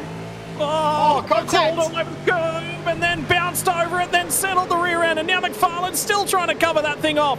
Gets to the inside. Hobbo was looking for a switchback, was hoping he'd drift wide at the apex, and the opportunity never eventuated to get the inside down here at 8. You've got to pull the trigger early, and then it's just a send. You've got to hope you're given space. Tom Freer's there. Tom Freer's ready to pounce on Dylan Rudd as well. There's so much of this race still to unfold. Oh, there is, isn't there? There'll be 5 more laps left to run. It'll be 21.5 kilometres at the stripe. Just about on the nose. As they run out of the final corner, you can just see everywhere you look, there is scrapping like you would not believe. I don't think this is one of the oldie style settle in and look after the thing style of races. This has become an all-out brawl. Well, sprint race is going to sprint race, isn't it? And who says you don't love seeing sprint racing in V8s? They always provide something interesting. It says Connor Nixon, Ewan Baker and Lachlan Capel. Now, the incident we saw earlier... Oh, no. The incident we saw with Capel and Dyke, there was more to that. There's actually been a second incident as well. Racing Control's noted in those two. Still on the run down to turn number 4. Ewan's down the inside. Does he try and run Capel a little bit wide? He misses the apex fractionally. Capel's going to have to run it wide here, but he will get the drive, and you'd say he probably wasn't left enough space on the exit. Now Nixon's going to try and shove the nose in there. He's going to give a bump draft. He's going to try and lend some support to Capel. Cabelli gets down the inside. When they get up here, there's a touch. They crawl over it. Nixon's going to make panels as well. Baker didn't want to give up that spot. I think he was more Still concerned. nothing. He was concerned about losing more than one there. Oh, now he gets into Nixon. Now he gets into Nixon as well. Now he's going to try and run Nixon down the road. Nixon out on the curbing. Still not done. The run at turn 10. They're banging wheels just about on the way through the braking zone. Nixon still alongside. Ewan Baker's still there. He's still maintained overlap. Freeman's got fresh rubber and cutting his way through the field. He's going to get to the inside of Will Brown. Both of these guys have fresh rubber, by the way. It's not just one. It's not just the other. Both of them do have fresh tyres. And they're still trying to duke it out because this gives everyone the opportunity to go after a bunch of people. By the way, Nixon is on fresh tyres. That's why he's cutting his way back through the field. So he is the lead driver, I believe, that made a pit stop. So that's why he's trying to have a go here. Now he's going to switch back to the left-hand side of the road. Ben Morris got a supreme run. Now he backs out of that one. Ewan Baker's still trying to defend. If there's one thing you can say about Ewan Baker, he doesn't know how to give up a fight. He doesn't know points racing is the one complaint I always have about him, but he is one of the most aggressive guys going around, and he provides entertainment, albeit sometimes it's a bit of drama. He always loves a fight, though, doesn't he? He always loves being in the battle. Loves putting himself in the fight, in a battle. He doesn't care if he's in a battle and loses out. He just loves having that fight. As Jordan Ross makes door-to-door contact there with Blake Warboys, another driver wearing the pink there, Jordan Ross. There's lots of drivers with pink wing mirrors tonight. And now have a look at Pereira's going to try and slice back down the inside. And Rattray White's doing a phenomenal job. One of the biggest complaints I've had about Rattray White is he lacks end of stint pace. I think he's overtaken these guys just on this lap. I think he's starting to find that's the big key as a V8 driver, isn't it, Jay? Is at the end of the stint, you've got to have tyre left to fight. Well, yeah, the tyres wear away so quick in these cars. There's usually nothing left by the end of a 15-20 lap stint at a Grand Prix style circuit. So these next 4 laps are going to be so important for Rattray White. He can hold on. Speaking of holding on, James Stewart trying to hold on to 7th position from Rainer Costello. Trying. That's all he's doing now, is trying to hold on. How about Leonage, though? Driven back up to Dylan O'Shea. Yes, yeah. And they're both taking time out of Dylan Rudd. And again, another 0.2 of a second for free. Rudd has lost the top 2 just a little bit, just losing touch. Gilliam's just sitting there, he's shadowy. He's just going, look, let's not cost ourselves anything. You can see he probably wants a race win here to certainly say, hey, keep an eye on me in the future. But at the same time, he'll take P2. It's a consistent result, and it's just something he just wants to lock in at this point in time, and you can't complain about that either. Well, Leonage through. Costello through. Leonage loses the spot back, and so does Stewart. Oh, Leonage isn't done yet. Leonage isn't done. Oh, he tagged him. He tagged him. I think he's got to yield. I think he's got to yield, though. If I was in his shoes and Dylan O'Shea says, you know, I'll contest this a bump and run, yeah, and he's done the right thing, now he can go after him again. Oh, Jay. There's just, you just can't look away. Sometimes you look at racing and you go, man, I really want to look away because I can see it coming. And Leonage has got pace. Remember what I said about that 9.5 car having a touch more wing? I think Leonage just showed it right there. Now he's going to pull up just about even on the brakes a little bit earlier. Now James Stewart's recovered in that car. Fires it back down the inside. Catches the curve. Big old slide. Hangs onto it. So Leonage has now got the problem that he didn't have a lap of go of looking forward and backwards at the same time. It's on for the race lead as well. Gilliam's closed the gap right down on his teammate. And now Dylan Rudd is also defending. We've got battles going on everywhere. The battle for 5th, 6th, 7th and 8th is ongoing. Costello goes way too deep and he's off the track. And the battle for 9th, 10th, 11th, right back to 15th is ongoing. The battle for 16th on back is going. Wowee, this is a great night of racing. Oh, sprint races, sprint race. I just want to see more sprint races. Oh, boy, when it's still not done. Not for any of these positions. And Ross just tried to have a go down the inside of Blake Warboys. And the respect, I think, is the big key that's being shown, Shay, because they're allowing each other to trade paint just a little bit, and it's not escalating. Correct, yeah. They're bumping, but they're not bumping to the point where they're sending people off the track. And that's the sort of racing we like to see. They're not bumping and running. Now, quickly, as we get to the last lap, remember we saw the bumps between Briggs and McFarlane. They've both been given a license point penalty for their involvements in their bumps we saw a few laps ago as well. So no further action in regards to in-race, but they've been given a little talking to in regards to future events. Here comes Free around the outside. Yeah, so Tom Free is now starting to really have a go. He's forced Dylan Rudd to break it deep and shallow, which means he's going to be vulnerable. There should be a better run here from Tom Free through turn 2, and he didn't find it. So Dylan Rudd has recovered very, very nicely, but he was covering last time by down here at turn 4. If Tom Free is going to get down the inside and nick 3rd spot on the final lap of the race, Gilliam's last opportunity, you would say, is probably done. He just about gets into the back of him, then loses the front end of that car. So Tom Free, he might have one more crack. up across the hill at turn 8, but that'll be the last opportunity. You get the feeling O'Shea and Leonage is not done. Stewart's now comfortable, sits in 7th spot. And I get the feeling Leonage is just about not quite having a go. I thought he might fire it down the inside, but O'Shea covered it very, very nicely at the crest of the hill at 8. Now back to turn 9. Still not able to find an overlap, and somebody falling by the wayside at the rear end of the field as well. Yeah, Ben Morrison's found himself in the wall. Not sure what's happened there to him. So, on the run out of the final corner now, for race leader James Scott, for Andrew Gilliam, has been right there through a sprint race with a safety car in it that just kept providing. And Dylan Rudd's made a mistake, but got away with it. Yep, he was real crossed up at the exit of the hairpin, but he's going to do enough. It'll be 1, 2, 3 for Rudd. Leonage is going to run, so it's going to be a 1, 2, 3. Who is going to finish 4th and 5th, though? Leonage taking a run. He's running out of meterage, though, and Dylan O'Shea will just get there by the skin of his teeth in that one. Will come down to 0.03 of a second for 5th place on the road. Stewart recovered nicely, but that middle stint pace in that car was not great, and his teammates did not find that same problem. So Job did a really, really good job to reset those tyres. That is not easy. Once they're gone, they're normally gone for good. 100%. Done a great job to recover the tyres back out of that. So, just said, usually they don't come back when they're damaged. But, wow, what a start of the night. And remember, we've got another one of these to go. Double the length, adding 2 pit stops. How much more action can we get? What do you mean that wasn't the feature? What do you mean that wasn't the feature race, Jay? I don't know what's going on tonight. This is going to be a crazy night of racing. Let's get the results, though. Righto, race number 1 results. James Scott from Gilliam, Rudd, Freer, Shea, Leonage, Stewart, Costello, Rattray White, and Blake Warboys round out your top 10.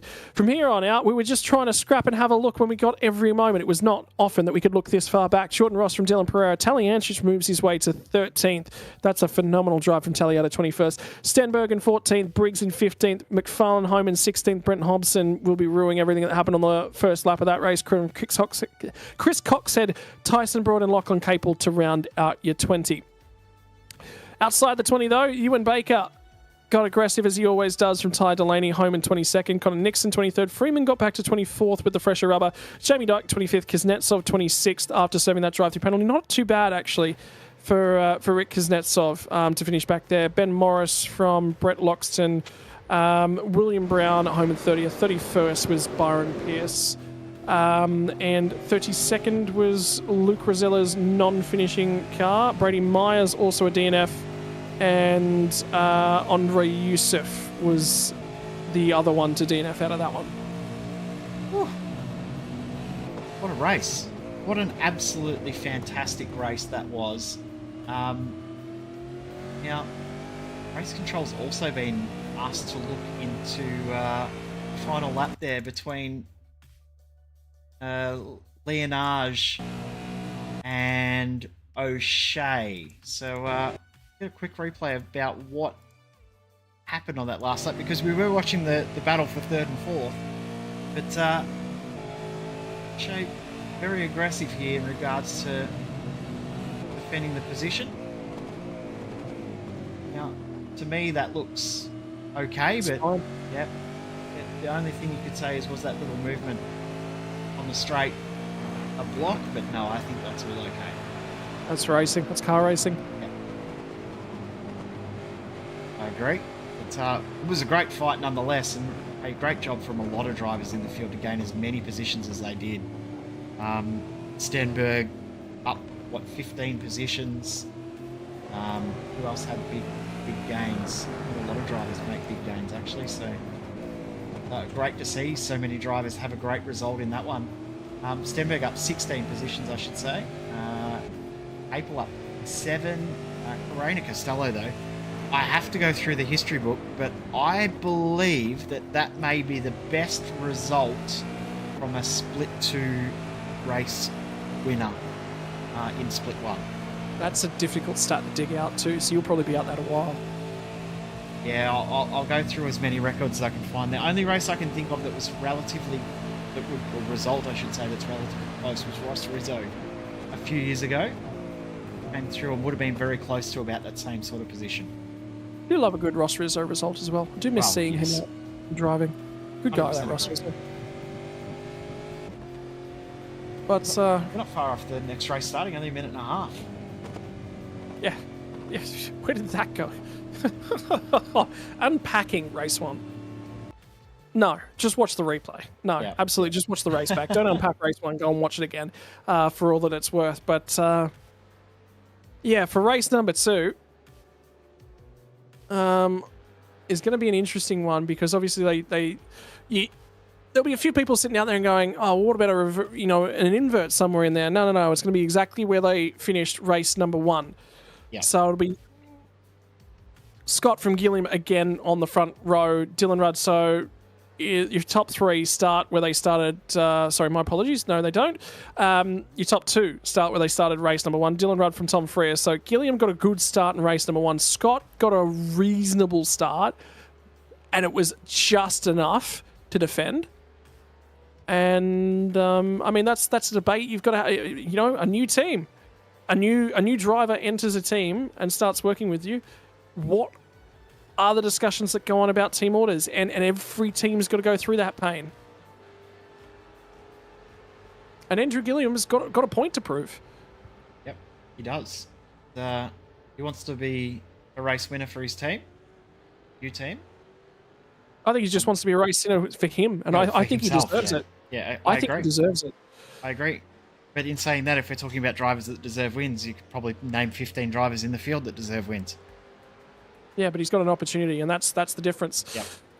Although, the worst possible thing that can happen is to have both of those guys bowling a wide at turn 1. That is your first night in a new team like that. That is the worst possible thing that you can possibly happen.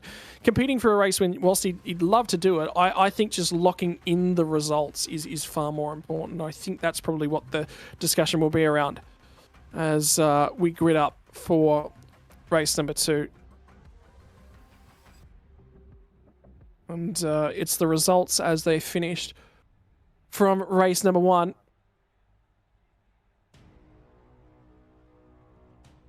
Two compulsory pit stops for the duration here as well as they're going to scroll through on the screen on this one, Jay. So 35 laps will be the duration.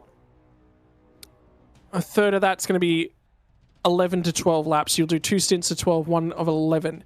So we're only looking for about that 10 lap marker, and then you might start to see undercuts. There might be single-digit lap number undercuts, which would be really, really interesting. Keep an eye on, Jay. Yeah, well, what do you do to try and get yourself away from everyone else? Do you pit on like lap 8 and run a longer middle stint? Do you pit on lap 15 and do 2 shorter stints at the end? What do you do? How do you figure out a race? It's, like you said, not very long for the stint lengths. Even if you run the car dry, you're only going to get 20 laps. So nobody's going to run a full stint and then just run two 8-odd lap stints. But we could see someone pit on lap 7, lap 8. I think one thing it does benefit drivers that have a bit of an issue early on. They're still in the race when they can come in and pit on lap 3. And I think based upon what we just saw from that race, the potential for a safety car is high. So I'm looking to clear my first pit stop very, very early on. So you said, 20 laps is the duration? If you can clear both your first pit stops by lap, you get a safety car. So I'm looking to clear my first pit stop before lap 10, just for the reason of if we get a safety car from lap 14 onwards, I'm good. I'm not... And TTR don't like that kind of strategy. They like to run long on that first. They usually do the opposite. Yeah, so I just don't think with the way they connect the dots that there's much in that. You that first in, I think you've got to undercut. You could even maybe come in lap 5. I guess the other part of that is traffic is going to play an impact as we get ready to go. Righto, lights are about to come on at the front end of the field. Who gets the getaway in race number 2? Is it the outside? Is it the inside? They're all pretty even from the front couple of rows. Again, Scott doesn't get the drive off. Gilliam start this race as a touch better. Dylan Rudd's had to come across and cover because Tom Free is having a go at him. And look at O'Shea to go to the outside. Found the vacant bit of racetrack. Job Stewart still keeping the nose in there as well. Leonage had a reasonable getaway. Not a great one. And the front 3 cars all sorted out. Tom Frears had to cover just a little bit. Now he's going to try and add draft support. No Shea's covering. Job Stewart all the way to the left-hand side of the track. Aggressive moving from 4 spot on back, and Joe Stewart slices it down the inside. They will bang wheels as they get to turn 4, and he will get the spot away. Leonage with an opportunity now as well. Still not decided between those guys. Oh, there was nearly an accident there. Still looking a little bit deeper in the pack as well. And Reina Costello's obviously going to have a go, because why wouldn't you? What a start, though. It looks like we've made it through clean. Which Jay, what have you done? Yeah, I know. What have you done? Oh, there it is. McFarlane around. Yep. On cue, and Rattray White just elbows Leonage off the track as well. So there's been contact between them, and now Costello's going to go to the outside. Leonage tags the rear bumper of Rattray White. Not done. When they get to the crest at turn 10, they'll flick it back down the hill, trying to balance the car. More contact, more paint traded, and Leonage now has to cover at the final corner just because Costello was having a sniff, and now Blake Warboys is just about amongst it as well. 4 cars, throw a blanket over them. Oh, by the way, there's 34 more circuits of this thing. I think sprint races make endurance races or the longer races feel like a second sprint. Look at this now from Rattray White. He's come over to defend the spot from Leonage, and Costello's defending as well. And now Leonage has to defend too. Oh my goodness, contact between them. This is a great fight. Contact. Yeah, that was heavy contact, almost wheel-to-wheel contact. Rattray White's damaged. Rattray White's damaged his wheel. So his night will just about be done Black in terms flag, of... Dylan O'Shea jump start. No way. What? Oh. Oh, he's going to have to wait. Well, the hole's starting to open up in behind him.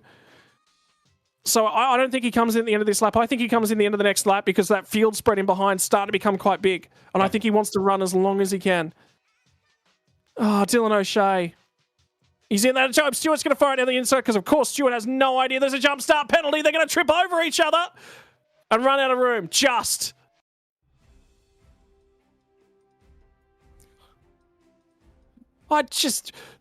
nuts. There's no words have left me. Pretty obvious jump start when we see it here. There it is. Yep. Damage is already done. Yep. Be late by then. Might as well go. He's already rolling away, so he knew that he's going to receive a decent penalty for that too, so... Was it Phillip Island in the V8 Super Utes a number of years ago? And somebody jumped the start, they just went, oh, I've jumped it, all right, I'm out of here. 2016, I want to say? Might have been earlier than that, but yeah, that was a very, very infamous incident. O'Shea hasn't pitted, but CPS window is now open. Well, the problem is with that penalty too, it's for a jump start, it's a drive-through, not a pit stop, so... It could even be a stop and hold, considering how big an incident it was. Oh my goodness, he was back. This is nuts again. 3 wide back in, back to 2 wide. They all managed to feed their way back in. Capel's down the inside, Ewan Baker again, so these two are still going blow by blow. Myers again trying to find his way back through the field after starting at the back. Oh, Dyke off the track. Oh, the 3 wide. They don't go 3 wide on the run up the hill, and Myers gets tagged. They all managed to come out the other side. I spoke too soon because Broads gets another big old hit. This is craziness. Absolute craziness. This is like somebody in Sydney trying to find their way through a traffic jam. We're merging back to 1 lane somewhere up ahead because nobody is letting anyone in. God. Finally starting to sort themselves out. Luke Rosella up a few spots. Remember, he started at the back as well after issues in race 1. Matt Morris at the inside of Jamie Dyke. It looks like they're going to settle themselves out somehow. Okay, so update on that V8 Super Ute start. It was Richard Mork was the driver, and I thought 2016 was the year. Well, I'm being given advice that might be the right year, but unconfirmed. So, statistician behind the scenes is digging into it. There's still a big old fight on, by the way. Rosella, Brady Myers, and Matt Morris on the run down into turn number 1, and Myers gets tagged by Rosella. Everyone survives. And look at where Dylan O'Shea. Dylan O'Shea's about to feed back into this madness. Oh, so it was a drive-through for the driver of the 19. Morris is going to go on by, looking for a little bit of tow and somewhere to feed back in. Does still feed in ahead of Rosella and Myers. So 23rd on the road and an opportunity. Good thing he did wait that extra lap, otherwise he would have fed out into that mess. The last possible opportunity. Remember, you get 3 laps in iRacing to serve your penalty, not 5 as you do in most real-world series. O'Shea just fired it down the inside of Matt Morris and said, "Here's my door, son. I'm coming through. Good luck." By the way, we've missed something, because we've got Andrew Gilliam in the lead. Oh, I tell you, Luke Rosella's just in a dive bomb of the year as well. Gee whiz, there's some front tyres. Now, for those of you watching along at home that are new to the sim, that have no idea what the sim racing stuff's about, you'd be sitting there and going, there'd be some 50-cent pieces out there. I wish there was, because there would be, I think about half the field would have 50-cent pieces in terms of flat spots at the moment. No, unfortunately there is no flat spots in iRacing. But boy, am I waiting for the day that there is. Because Luke Rosella's still not done with Matt Morris. He switches him back. He rolled out of that one, then got on the brakes later. Nice move. That's a good move. That's a brilliant move. Just ahead as well, Rick Kuznetsov just got past Connor Nixon as well. Of course, Andrew Gilliam did get the jump at the start, and that's why he's got the lead of the race. Dylan Rudd stuck with him, but Tom Freya is still there applying pressure. And remember, came on strong in the second half of the stint in that first race. So Dylan Rudd, this has been a little bit of a consistent problem this year for Dylan Rudd, struggling with the back end of the stint relative to everyone else around him in that team. He's the only one that's really having issues at the back end of the stint. On screen there. Penalty for Rayan Leonarge, 10-second time penalty for that contact start of lap 2 with the car of Zach Rattray White. Yep, so that was running him out. That's turn 1, turn 2. Yep. Oh, okay. All right. We are now 5 laps complete in this race, and time to take a little bit of a breath. Front 5 all run away together, and yeah, I think there's an opportunity for someone to dive into the lane. Thomas Freeman, I think, has actually been to the lane. Indeed, he has on the most lap. Yeah. I mean, the positive for that is he's got nobody around him at all. The downfall is he's got nobody around him at all. It's a risk versus reward. He's going to be safe in regards to an incident. He's not going to get held up by anyone, but he's also not going to get towed along by anyone.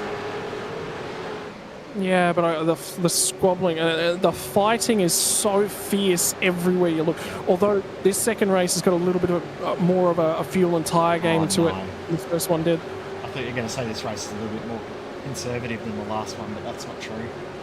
Well, that normally... Yeah, had a look at Matt Morris, and then was that more paint damage on the 22 machine? As to the outside, Brady Myers is from the driver transferring out of split 1, Myron Pierce. And Corey McFarlane's going to try and follow Myers on through, give him a little bit of a hurry up. They do get clear, and then McFarlane's got the opportunity to send it down the inside.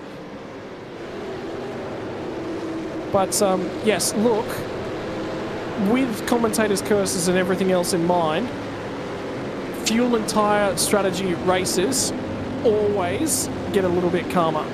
And it's because you're not racing, is it? You're really trying to look after it. So sprint races, that's why there's no point. There was no fuel-saving game to be played in the race before.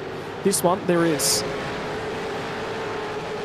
Shout out to Byron Pierce as well. This is his second ever top split V8SCOPS start tonight. So congratulations to him. And as we said earlier, Ty Delaney also his second V8SCOPS start in top split. Here we go, Chris Coxhead.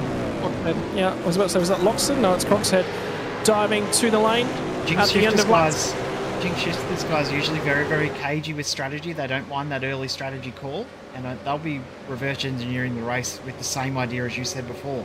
If there's an early safety car, they've already got one pit stop out of the way. They don't have to stress about it.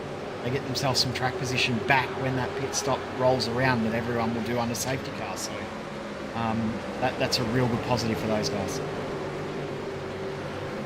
Well, I'm going to throw something dumb out the window here at you, and you just tell me how stupid this is going to sound to your ears, Jay. But let's say we get a safety car on lap 10. I'd fuel save to the end from there if I'm in their shoes, because it's 5 laps of fuel. It is a long way in terms of fuel. and on the tyre as well. There are going to be some guys in the field that will run you down. There's nothing you can do about that. But at the same time, why not? If there's one safety car, how often do we see a second? So you're a legitimate chance of making sure that you can make it home just based on the fact that you're able to save again under a second safety car. So yeah, there's a chance of that. So yeah, I would not throw that out as being a dumb idea. There's every possibility that can happen. And there's so much free air down at the back end of the pack at the moment. The only problem is you are going to catch the back end of the field. So to give you a little bit of a breakdown is, could our race leaders, anyone in that front group, try an alternate strategy at this point in time? Well, Zarena Costello still dicing about with Blake Warboys and Jordan Ross. You could, but you're going to come out actually in the back of the pack is the problem. There would be no advantage for those guys to do that at this point in time. So there is literally, and Matt Morris I think sped on pit lane and he's back into the lane again. Did he speed? I don't see a black flag, so that would be his first stop then after damage, I think. Yeah, you've got damage from contact with Brady Mize. Brady Mize just picked up a penalty for contact. Five licence penalty points for Brady Mize.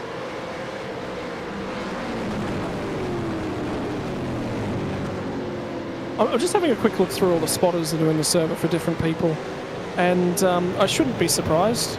I sort of looked at it and I went, oh yeah, you know, there's probably a fishy spotter sitting on over Ty Delaney's head and just sort of keeping calm with him, but it is Blake Delaney actually.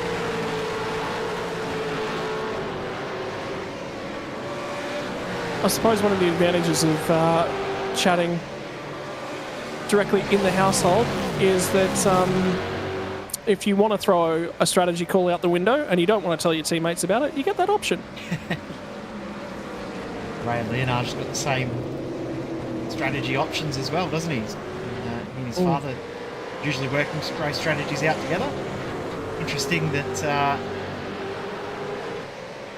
Rayan hasn't been able to make as many inroads as we may have expected. And don't forget he's got that 10-second time penalty.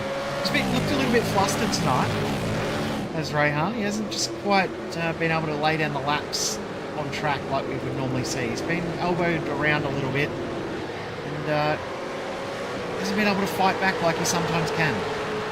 Well, I don't know. I see this race. I agree with your comment. Absolutely. I think he has been a little bit out of sorts in this race. But that first race, the difficulty I see from Rayhan's shoes is that he's not.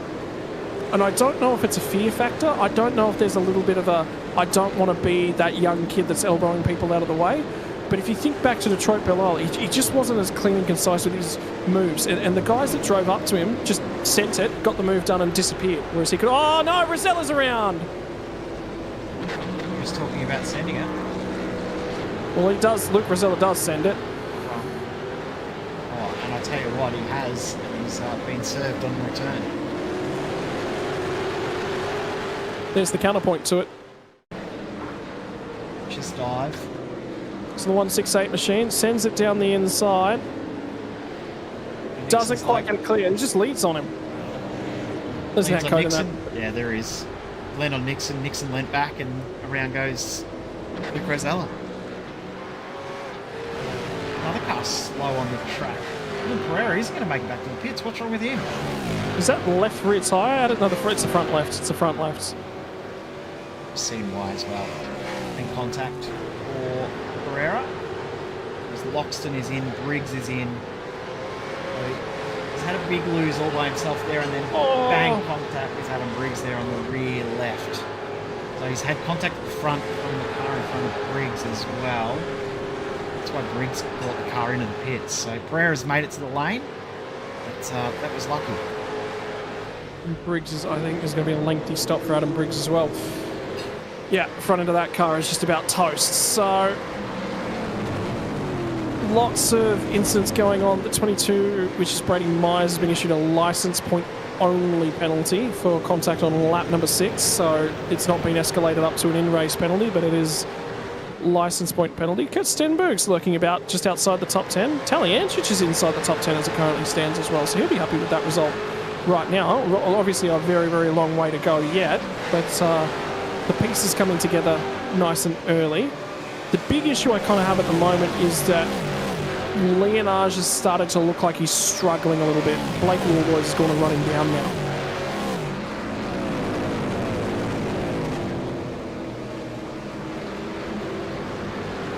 The top 5 are still playing fuel games because, of course, they are.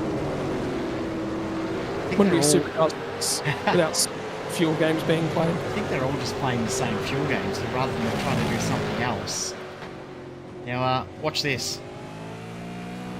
This is on board with Brady Myers. Now, that car in front there, that's Dylan Pereira trying to limp it back to the pits. Oh! He's made contact. Where do you go? You're damned if you do, you're damned if you don't. And Pereira's trying.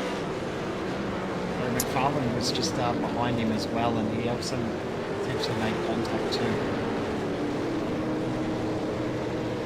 He's doing a good job of cutting you off tonight. I'm actually, all the energy's just run out of me, to be honest. I've literally just hit that wall and I'm just like, oh, I've got nothing left. It's been a big night of racing. There's been plenty going on out on track. It's one of those nights that really has sapped it out of us. And the thing is, this race is going to absolutely go off its head in the last 5 laps. We know it. So I think we're just sort of trying to build up for that last 5-10 laps. Yeah, I'm trying to save something. I tell you what, I could go for a coffee right now. But not in the offering, because that's not the way supercars racing goes. So how good's the recovery from Job Stewart, not just in race number 1, but then he's recognised, okay, I've got to do that again in race number 2 as Rattray White's going to file into lane 12. We're on the 12th circuit now, so remember we said there was 1 set of 11, 2 sets... No. Oh, Costello! No! Jay, what did you do to the man? What did you do to the man? Jordan Ross has slipped back outside the top 10 now. Taliangic and Stenberg, 2 of the cleanest operators, just chilling out. And that'll be contact with Jordan Ross, I'm sure. It almost has to be, just judging the way that he's redressed. Slowed the car up to try and redress, and we can sort of work out what's going to happen straight away. Bang, contact. Around he goes. Jordan Ross is already on the brakes, and that's why we saw that 3 wide. It's the front end contact of the wall that's going to hamper Costello's the rest of the night. So I get the feeling, even though he's redressed it, and the redress in that situation is not about I don't want a penalty. It's about mateship on the track, and Jordan Ross is puts his hand up and tries to do that where he can. Although he hasn't been able to redress it, but anyway. Well, I think he attempted to redress it and then realised that that's probably going to make things worse in regards to another issue, as he saw Stenberg and Taliancic come on by him and almost make contact with him. So often you can make things worse by slowing down and letting people by. Leaders all continue on. How interesting is this to look at that top 5 cars and say 12 months ago, well, Job wasn't a part of that outfit at this point in time, so take your top 4 cars and say 12 months ago, well, actually, no, my apologies, the team dynamics, right? So 12 months ago, you know, you would have had an Altus car in here, you would have had Dylan Rudd back at 9.5. James Scott at Synergy. The only car in that top 5 that is in the team they were in 12 months ago is Tom Freer. Crazy, isn't it, how much it changes? The more things change, the more they stay the same. As we see all the time, teams change, teams evolve, and then you just also see the same people stick around at the same team. These guys have been in their teams for forever, as well as Kurt Stenberg, been at TTR for years and years and years. Yeah. It just always keeps adapting, doesn't it? So it always changes. How much do you think that Brady Myers would enjoy having a battle with Corey McFarlane again? Would he be getting a little bit of nostalgia out of this one? 100%. He'll be wanting to battle with as many people as he can, and he's made his way up past half the field. He'll be hoping that he can do the same. He'll be hoping for a safety car to come out straight after he comes into the pits. He won't want it before then. Top 5 stay out. the next group come in. That's Leonage and Warboys. Stenberg. And does Leonage take the penalty, remember? So Yeah, so he can good feed point. back in and decide what he's going to do with the rest of his life. Night will be a very, very important one.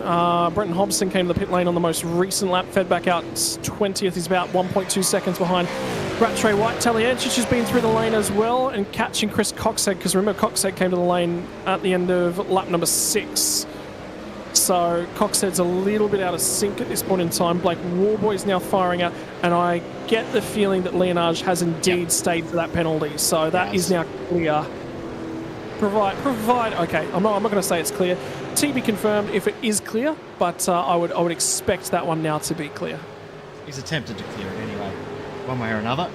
Also came into the pits there was Rainer Costello, who came in to get damage fixed from his car and back out on track. Doesn't look like too much of that got repaired though. Andrew Strong, Coxhead. So it's Blake Warboyd's the leader of those that are pitted, followed by Tally, followed by Coxhead. And these guys have been making a little bit of time as well, back up to that next sort of group. So anything could change as well if they go on too long. And the front group are at the entry to the lane now. And that is Gilliam coming in and Rudd coming in. James Scott's going to stay out an extra lap. Well, split strategy from both teams. I like this, Jay. I really, really like this, because this. Does this remind you of Formula One when you've got, two cars in the fight, as we should be seeing from Red Bull? They can throw strategy at each other and go, all right, go on, go to the lane. You won't, dare you? I do like it, but in the same breath, I'm not sure whether Freya should have stayed out. But in saying that, are they trying to give Joe Stewart the best opportunity to steal the race win?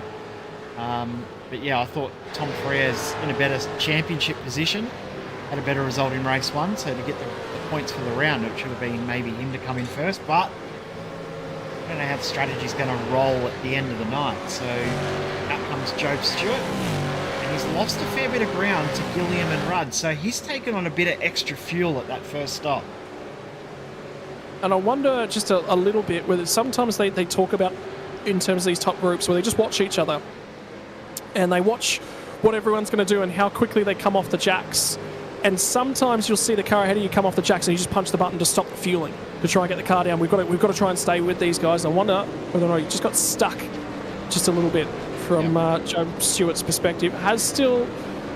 He's 2 seconds back, so we'll get a read on the pit stop times. The key thing now is, so James Scott's in, and I get the feeling that might be Tom Freya going another lap. Indeed it is. So he's going really for the overcut, and it's not about keeping him... the big thing from Tom Freya is, if anyone's watching his race and sort of feeding information into him, they can adjust that strategy. He now gets the opportunity to sit here and just read what everyone else does in the pit lane. One thing he doesn't want, though, safety car. Safety car comes out now, he's in big trouble. He's done. His race is done. Yeah. Yep. But the thing for everyone that has pitted already, from this point on, you can pretty much make it home. So if you pit from now on, probably going to be in a spot where you can make it home. Gilliam, James Scott, Dylan Rudd, they're all going to come out pretty much as they were, a bit bigger of a gap between them. But one's going to get ahead of James Scott, but James Scott will get that back with the 1 lap better tyres, you would think. Potentially. I mean, he could just be measuring himself as well. He could just be sitting here, saving fuel, just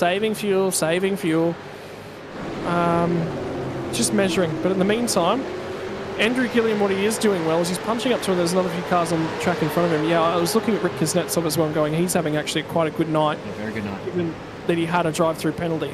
So I don't think we've seen the best out of Rick. We saw a really, really good, strong start to the year for him. Remember back at Phillip Island, he just drove really, really well. And then since then, he just went missing. He's back. Phillip Island, he was second and a third there, and as I said, went missing again. So, yeah, he hasn't had the best middle portion of the season, but fingers crossed for him, he can have a great second half and leading into the Enduros, which close out the season, standing in along with Tom Freya. So Brady Myers, Corey McFarlane, the last 2 drivers to come into the lane. Will they come in now? I'm going to say yes. Indeed, they will. So all of that first round of pit stops. So oh no! Well, okay. When we thought this race couldn't have anything more than what it had. Brady Myers cannot take a trick in 2024. No. He cannot take a trick. In his mind, he's on the wrong side of a couple of different race control calls. And look, I can see where he's coming from, and I think there is validity in his points. But at the same time, you get that. You just get... You get one of those years, you know, things just happen. I wonder whether or not did McFarlane actually get a speeding penalty, and pit lane he didn't. So he made the line. And I think he's actually... No, it was Myers. Actually, I was just listening to something on the radio. I thought it was Myers responding to an apology. No, he's just having... I think he's laughing about it, is what I think I can hear. You know, I think he's having a bit of a chuckle, just saying, yep, here's what it is. Oh, Kuznetsov and Jordan Ross just traded a little bit of paint in the meantime. But, yeah, from Brady Myers' perspective, talking about the psychology of things, he thinks he's on the wrong side of Stewart's scores. Valid, invalid? I think he's made some valid points, but you get that. That's car racing. That's sport in general. If you dwell on it, it's the same thing from cricketing world, right? How many times as a cricketer you go, I got a really bad LBW call, and the next innings you go out and you go, I got a really bad LBW call. I got unlucky. I suffered Glenn Maxwell's shoes, right? You smash one against the USA and a screamer of a catch gets taken. You have a year where that's just going to happen. But it's how you respond and how you recover as a driver and how you mentally prepare yourself that sets the tone for the rest of your year. 100%. And if you go in with that negative mindset that, you know, it's someone else's fault, or you're always looking for reasons as to why your own performance isn't up to scratch, when you start to look for other reasons as to why things are happening, and then you start to not focus on what the important things are within your racing itself. So sometimes that little bit of self-reflection can be a positive thing to do as well. And sometimes, sure, race control might make 50-50 calls go against you, but then the other side of that is you're getting yourself in 50-50 situations. If you got yourself out of those 50-50 situations in the first place, yep, then race control wouldn't need to make a ruling on anything that you're involved with. So it does have those ebbs and flows with it. It does have those 50-50 situations that you need to get yourself away from. We saw Tom Frears come out of the pits as O'Shea looking up the inside of Stenberg. There's no love lost between these two. These two seem to find themselves amongst each other. Tom Frears' pit stop was very, very long, almost twice as long as the average pit stop. And crucially, is he's actually still come out connected to another pack. Yep. So he still is in a tow. He is still getting pulled along, and he's got fresh rubber underneath him. So this next stint, does he go long, or does he try and short pit this because he's taken the tyres a fair way? So remember, after the final pit stop, just about everyone's going to come out on basically the way you split the race up. It doesn't matter what you do with the fuel. He's taking a lot of pain out of those tyres right now because he ran long in that first stint, so he can do that a little bit. When they pop out of the final pit stop, it's going to be the same amount of fuel effectively. So right now he's hurting those tyres. So it might just be a short dash on this stint. Blake Warboys has been the biggest winner out of the first cycle of stops, though, hasn't he? He's found himself right up towards the front of the field, currently in fifth. So he is looking very, very good at the moment. He did take a little bit less fuel than Job Stewart, about 2.5 seconds less, but I still think he's found himself in a very, very good spot. And if you can save a dash of fuel here, maybe save a second of fuel, be enough to gain a little bit more time. As Chris Coxhead starts to drop a little bit back through the field, no surprise there, because remember, he was the first to pit out of this entire field.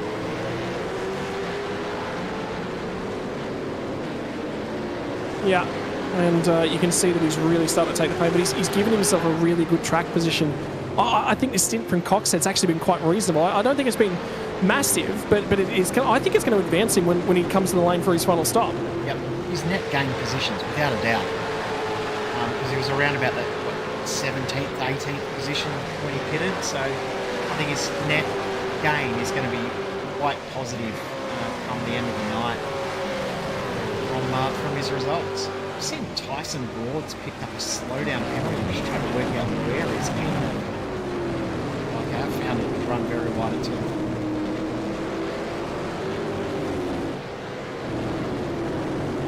Baker up the inside of Jamie Dykes. He's found in positions as Rainer Costello loses a spot to Brett Logson. Costello's definitely struggling a bit with damage now. And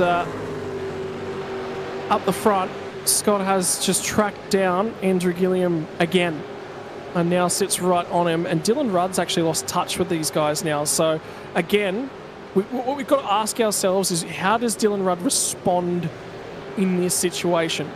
The tyre wear, outright pace, he's right there and he's right amongst the teammates.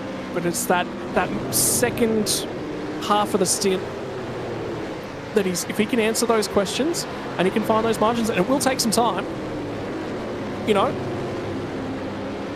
But if he can answer and he can solve those questions, I think he's going to become a complete package.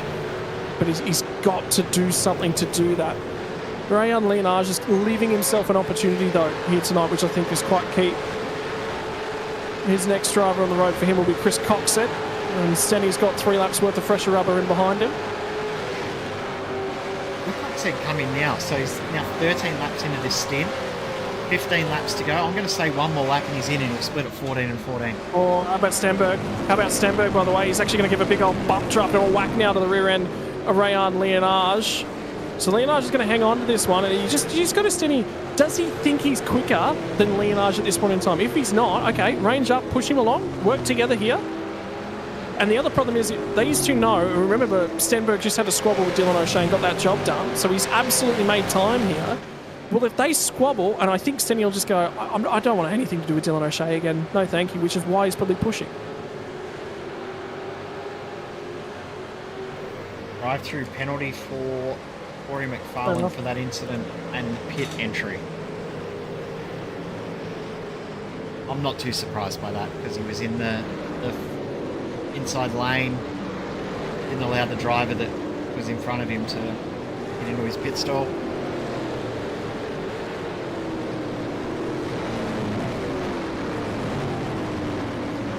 Pit lane entry is always an interesting one, and what you make of it is, and this is a debate about the ethos of who has rights of way in the lane. Well, it's the fast lane. You should be staying to the right hand side of the pit lane entry as well. Here comes James Scott looking to take the race lead away from Andrew Gilliam. No, he backs out of it at the last second. He thought about making a move there. Blake Warboy's also closing in. Yeah, and Warboy's got a light car here. There is our first taker, by the way. Brenton Hobson's going to dive the lane, so he's going to be our undercutter. With 14 laps left in the race, he dives the lane, and there is a big pack that he's a part of. So there is an opportunity for an extensive undercut here from Hobbo.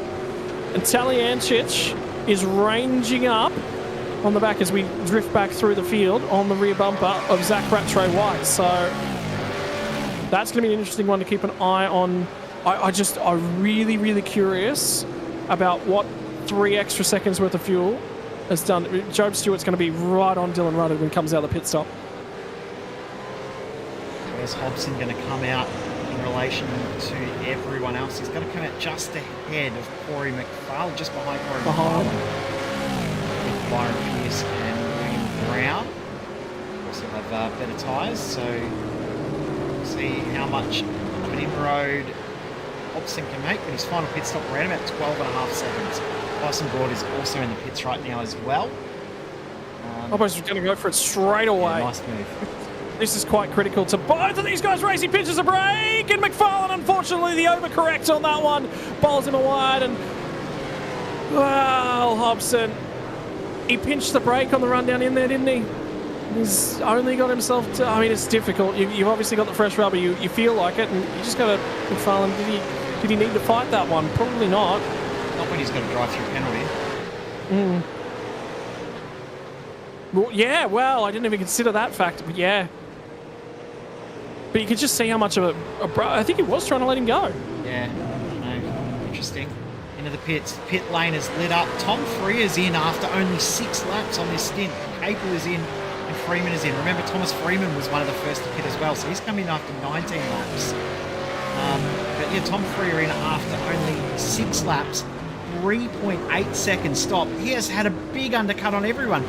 3 seconds he was stopped in the lane for. That's fuel only, no tyres.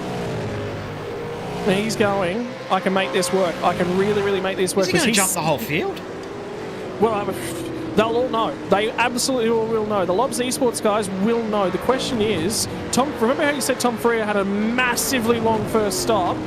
Everyone else is going to get an opportunity to take tyres here. So the undercut. Well, he cooled the tyres off, but it was only 3 second stop, so they're not stone cold. He also didn't really work too hard when he was out there too. He didn't push them hard, did he? Sure, he made a couple of positions, but he wasn't making lunges and trying to make moves. How do these guys at the front respond? I think they stay out another 2 laps and then come in with 11 to go. Does that put Job Stewart on the same strategy? No, are they all in? No, they're not. No, Job's stayed out. I'm just thinking from Job Stewart's perspective, is he also not going to take tyres? No, he'll have to take tyres because he's now 10 laps into the stint. Here comes Warboys up the inside and he's going to get the move done. Blake Warboys up into position number 4. Just from the way Job's driving that car, under driving at a fraction, I'm not sure. And he had the longest stop, I think, out of everyone, didn't he? Second longest. Yeah, Freya had the longest and then Job Stewart the second. I'm telling you, Jay, I don't think Job's going to take tyres here. I think he will. It'll be a 9 second stop or an 8 second stop. The absolute minimum to take tyres is all he's going to need. But everyone else will still be around that 11, 12, 13 second stop. Points penalty for Dylan Pereira for not holding brakes. In that incident with Adam Briggs. It then led into an incident with Brady Myers. Yep. Which you could say he was also not holding brakes on the straight. I don't know how you'd even call it there because he wasn't meaning to do anything. It was just the car was out of control. Yeah. Difficult up and over the curbs. I like this drive from Taliancic. I'm really enjoying this drive from Tally. Tally's doing a great job up in the 6th position. He was said already that he's had his best solo performances this season. So he's doing a very, very nice job. Actually, I also want to comment on that. Do I comment on it? No, I'm going to leave it. Tally doing a great job. I have got a stat for you for later on. Okay. 10-second time penalty coming the way of Jordan Ross, by the way, for contacts with 056 being... That's fair too. Yep. Which was Renato Costello. Yeah. All valid. All of that absolutely valid. The fact that he went to redress it straight away knows that... He knew. He knew that he was going to get a penalty of some sort. He just trying to lessen the load, wasn't he? Not even about that. I mean, you'll chat to Jordan, and Jordan's always going to stick his hand up. He's just one of those guys. You got to go racing. You got to do it hard, and stuff's going to happen sometimes. And how much is James Scott here really using Gilliam, or is this Gilliam's race to lose? I think it's Gilliam's race to lose from here. Sure, James Scott's saving a bit of fuel, but I think Gilliam's not pushing at 110% either. So it's Gilliam's to lose from here. Rather than James Scott's race to win from here, but I can see James Scott jumping him in the pit stops here, so it's going to be an interesting time when they all come in. The top 12 still left to pit, top 10 still left to pit. Tom Freer currently in 11th position, he's just coming through turn 8 at the moment, so he's not that far behind these guys. Going to be interesting. He's actually a lot closer than you would expect. These guys continue on. Well, the difficulty he's got, though, is that I'm actually seeing, looking at his lap times, he's starting to lose time relative to them, and it's he is. A fair chunk of time.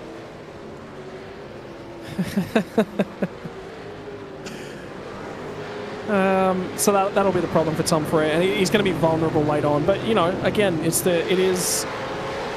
you've got 2 cars in the fight, so you throw one of them at them and just throw something. Oh, I tell you what, just listen to James Scott. The clutching that he is doing right now is extreme as we're keeping an eye on this battle a little bit deeper in the field.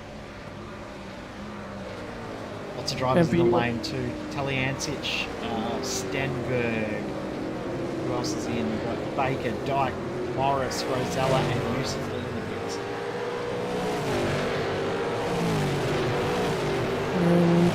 Still carrying on. And Rick will take a look at this spot inside the top 10 that he currently sits with. A final pit stop now done. Rattray White ahead of him. And if you have a look at the last lap time, it took half a second out of Tom Freer. And Freer's only about 4 seconds up the road as well. So he's going to get there in 8 laps. And we are right on him getting there. There's 9 laps left. 10 laps left this time by. So he will get there. And he will probably get that job done. And by the time he gets there too, just think about how worn out Tom Freer's tyres are going to be too. So sure, he's only on 3 laps, 4th lap in the stint, but he didn't take tyres. Andrew Gilliam in, James Scott stays out, Dylan Rudd in. Warboys in, Stewart in. So this is critical for Andrew Gilliam because he needs the undercut to make sure he gets that one and jumps back out ahead. So I think he's now got the race lead. As long as he nails the pit stop, he does. Where does Freer come through? Gilliam's going to hold the lead, obviously. Dylan Rudd's going to hold second, but I think Tom Freer will jump back ahead of Job Stewart. Maybe not. No, Blake Warboys is going to jump him, I think. Yep. So this has not worked for Tom Freer. Hasn't worked for Blake Warboys either. Sure, Job Stewart we knew was going to have a shorter pit stop, but it's also about a second and a half. Yeah. Difficult. And the problem will be for James Scott is there enough space to feed back? I remember the amount of fuel that he's saving as well as the difficult part of it. But Blake Warboys, this is really worked out for him. It's probably going to be where he sits on track at the moment, 5th position. I think James Scott is the final driver to make his second stop as well. So I think just about everyone else has done theirs. Yeah, James Scott will be the final driver to make that final stop. They also have confirmed from race control that Brand Leonage's penalty was served correctly at his pit stop, so his position on track will be where he finishes. Jordan Ross is opting for a post-race time penalty, his 10-second penalty. Okay. So he will get removed from inside that top 10 as it currently stands, and Leonage is going to have a right royal go here to try and get back inside that top 10. Hobson pit all the way back on lap 22. 3-lap fresher tyres for Rehan Leonage. So this is what the pit lane exit is now going to look like for Andrew Gilliam down at turn number 1. He's going to get out of that pit lane with a run. And he's got the shorter way around as James Scott. This is going to be really tight, you know, when they get down here to turn number 4. No, he's going to have him. Scott has jumped out. And he needed to go 2 laps earlier. I reckon 1 more lap and James Scott would not have been leading this race. But Gilliam's led a number of laps here tonight. I think he is going to be supremely happy with this performance. And that is going to be a reinvigorated Andrew Gilliam. Well, my only concern is have a look at that pit stop time. So the first stops were almost identical, about 3 or 4 tenths between them. And have a look at that second stop, 1.5 seconds shorter stop there for James Scott. Has he put enough fuel in the car, or was he hoping that he'd jump in behind and could still save a dash more? No, I think he knew he was going to come out with the lead. So I think he knew exactly the amount of fuel he needed to go to the end of the race.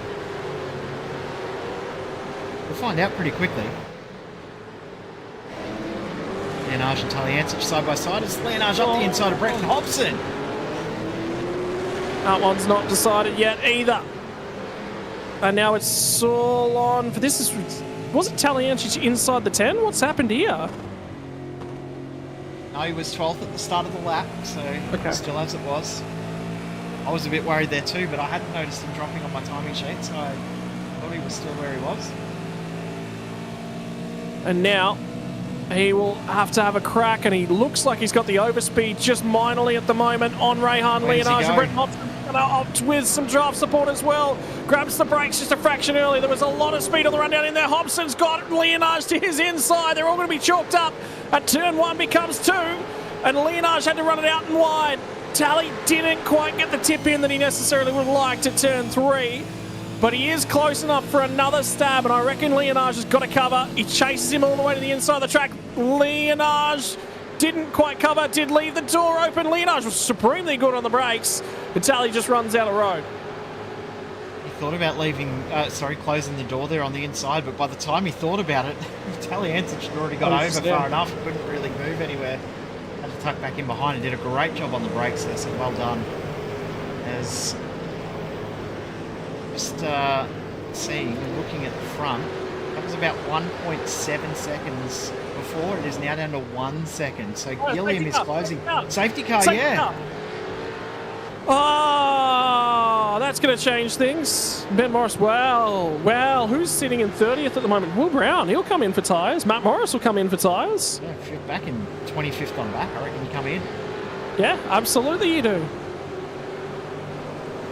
We're going to have, I reckon, a 4-lap sprint. Yeah, there's not going to be much left in this race. Any fuel concerns, they're gone.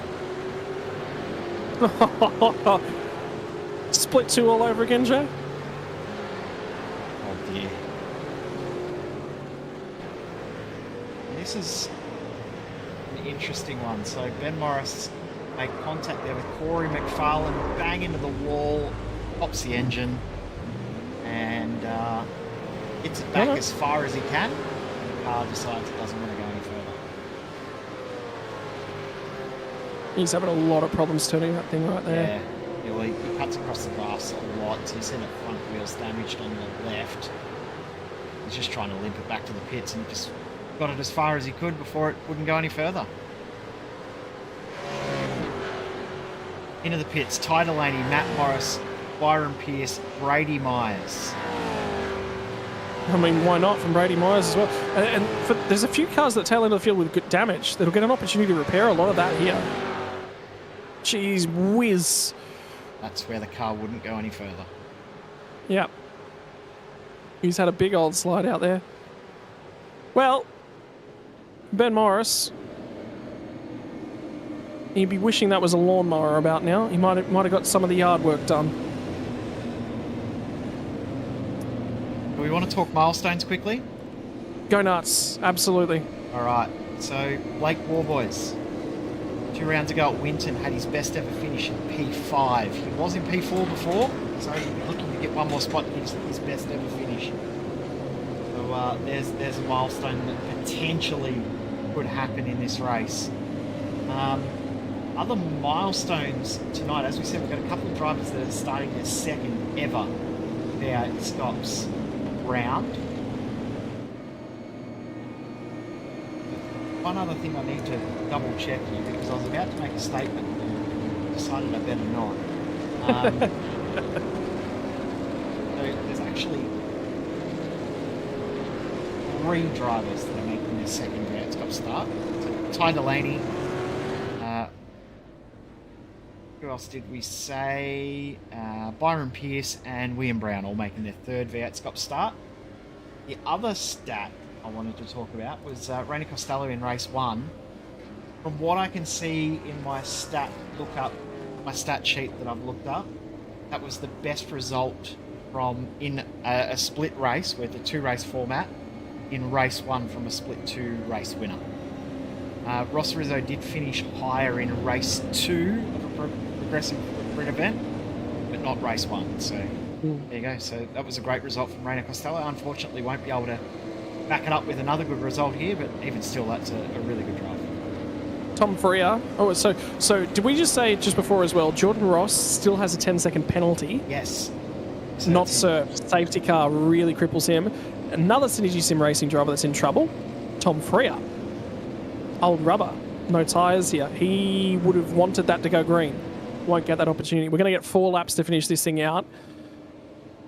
You know, Gilly gets a gift of second life here at this one. How aggressive are you going to be up at the front end of things? Probably has to be, Job Stewart. I mean, I would. Job's got nothing to lose.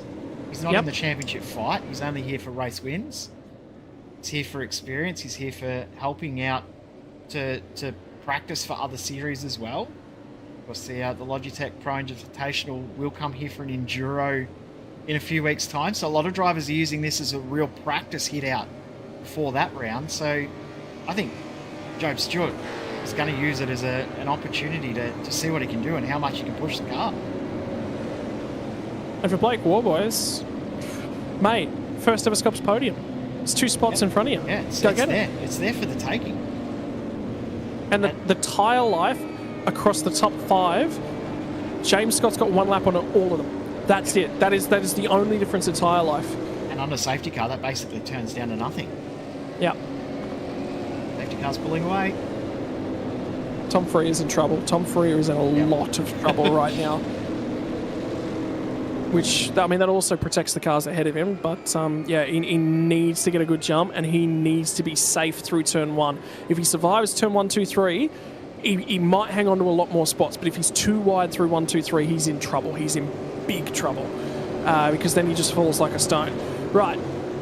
How long do you wait if you're the Lobs Esports drivers up in front? James Scott's led quite a few of these restarts. He will feel quietly confident. Job Stewart will sit here and have a crack, and they're already going for it. They did not wait long at all. Gilliam got quite a good getaway there, but the best getaway in the front 3 is absolutely going to be Dylan Rudd. Does he all of a sudden have a crack down the inside? Gilliam's there and in with a sniff. They're not going to roll out, or are they going to roll out? Rudd did roll out a little bit, nose to tail. What that does do, though, is bring Job Stewart back into the equation. So because they weren't aggressive, all of a sudden there's a little bit more in this one. Local time goes 5:15 p.m. Local time, there's a splitter rolling down the hill. There's more drama all the way back at turn 1. It was Connor Nixon losing the front splitter for a moment there, but it seems to have reattached itself. It was side by side there between Capel and Ewan Baker. Jamie Dyke also involved, but the front of the field, it's clean. But as you said, Job Stewart is right there.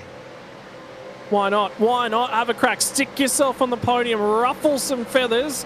Give yourself every opportunity. And I think he's starting to close up in this next lap on the run into turn number 1. Dylan Rudd is going to be looking more backwards than I think he's going to be looking forwards. There's more incidents noted at the start end of this race. Lap 4, race control to look in as well. And when we get back to the stripe... Great results over too, by the way. He's got a black flag from iRacing. So that'll be incident point penalty, and Lachlan Capel's got 1 as well. Good point. I'm not seeing the one from Stenberg, actually. I don't see the black flag for Stenberg. Well, now I see it. My apologies. I have missed that one. And McFarlane now facing in the wrong direction. Right, back up at the point of the field. The draft train now gets to duke it all out, and Rudd has fallen quite a way off, and Job Stewart... No, my apologies. A little bit closer than I thought he necessarily would have been. And now the run down at turn number 1 is Gilliam going to be close enough. He is just about, and just on the anchors, just a touch earlier. I think he was close last time by. Rattray White gets by the ailing Tom Freer, and now Freer's going to get crawled all over because Rick Kuznetsov's going to have a go at him, and Jordan Ross is trying to advance himself so that that penalty kicks in. He's going to make contact with Kuznetsov, and Freer now has to cover the left-hand side of the road. Are they going to be 3 wide? Kuznetsov thought about it. Ross goes down the outside. Just about banging panels everywhere you look in this little battle pack. There was lefts, there was rights, there was fronts, there was rears. And all the way through it, they all come out in the order they went into turn 4 in, which I did not think was going to happen. Surprised that stayed as clean as it did there. There should have been a lot more issues. Not anymore. Kuznetsov dives it down the inside and locks the rears to get in. Oh, Tom Freer gets in the back of him now. Still in the back of him. Still pushing him out the other side. Kuznetsov's now got clear. That's Freer. Oh, he's got into the back of him again. And Rick Kuznetsov just cannot let those rears settle. There'll be 2 more laps left to run. There will be 8 kilometres in this race when they run up the hill for the second to final time. Is Job Stewart close enough? I just don't think so. And the shadows start to really crawl over the circuit just with the way light hits this place and the rise and falls of Interlagos. Blake Warboys is as close as he's been as well, other than when he made that move. He knows what he's got to do. He's got to do it next time by, because turn 1 is the real positive passing opportunity. I think Gilliam's waiting. I think so too. I think Gilliam's, he was close enough to absolutely every single lap of this restart, and I think he's just not pulling the trigger. Now, that could be a team game. We could be wrong on that. But if you're going to pull that trigger, do it on the final lap of the race when your opposition does not get the opportunity to respond.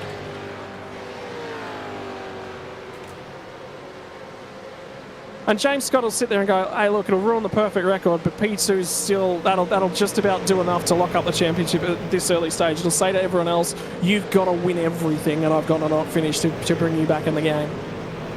Freya's lost another spot to Rayan Leonage, and remember, just ahead of Leonage is Jordan Ross, who will have 10 seconds added to his time at the end of the race.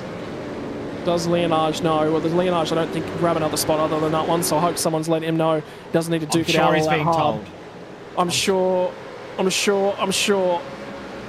And Adam Briggs is in the lane with an issue, and he will not see the checkered flag. What we will see this time by will be the light flag in the air. There is going to be 4.5 kilometres left to race as they crest the top end of this hill. On the run down to the start-finish line, it now becomes 4.3 kilometres left in this race. It is 15 turns. Could Andrew Gilliam have a go? And he backed out of that one, so that will be it. I don't think he's going to have a crack at him anymore. His first opportunity, they'll want to secure 1, 2, 3 over at Lobs Esports. Might have robbed us of a grandstand finish, but for the team, they will be supremely happy with that, and that's what it's about for them. Dylan O'Shea in to serve that black flag, but I've also just seen that Dylan Pereira has also picked up a black flag once again. That's his second pit lane drive-through as far as I can tell. Oh, his first, I apologise. And I'm looking up and down the field. There's no others at this point in time. There are drivers that are very, very close to the incident limit, though, I can confirm.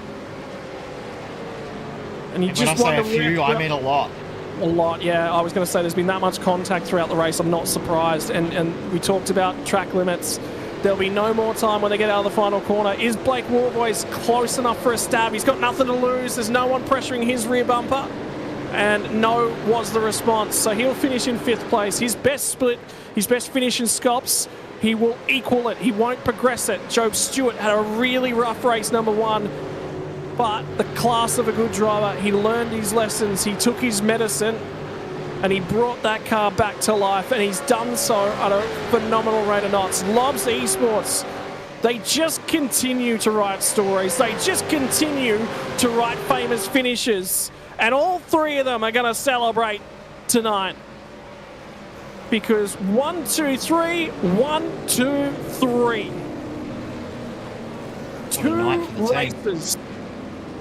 2 podium lockouts. Nixon just beats home Freeman by 0.03 of a second in the end. We've seen O'Shea dropping down the timing sheet as well. On incident point counts, as I'll wait for every driver to cross the line because we need to wait for them to finish, but I can see within 4 points of the incident limit, which is where you would receive the drive-through with a contact with another car, there are 1, 2, 3, 4, 5 drivers that are on that 21 to 24 limit, so that's more than enough. I can confirm now they are Freer, Matt Morris, Tom Freer finished on 24x. Matt Morris on 23, 22 for Jordan Ross, Brady Myers on 24, and Job Stewart on 21. A little too close for a few drivers there. Yeah. Oh. I just don't recall a night where it's just been... Like, Winton was tight, but it was tidy. Yes.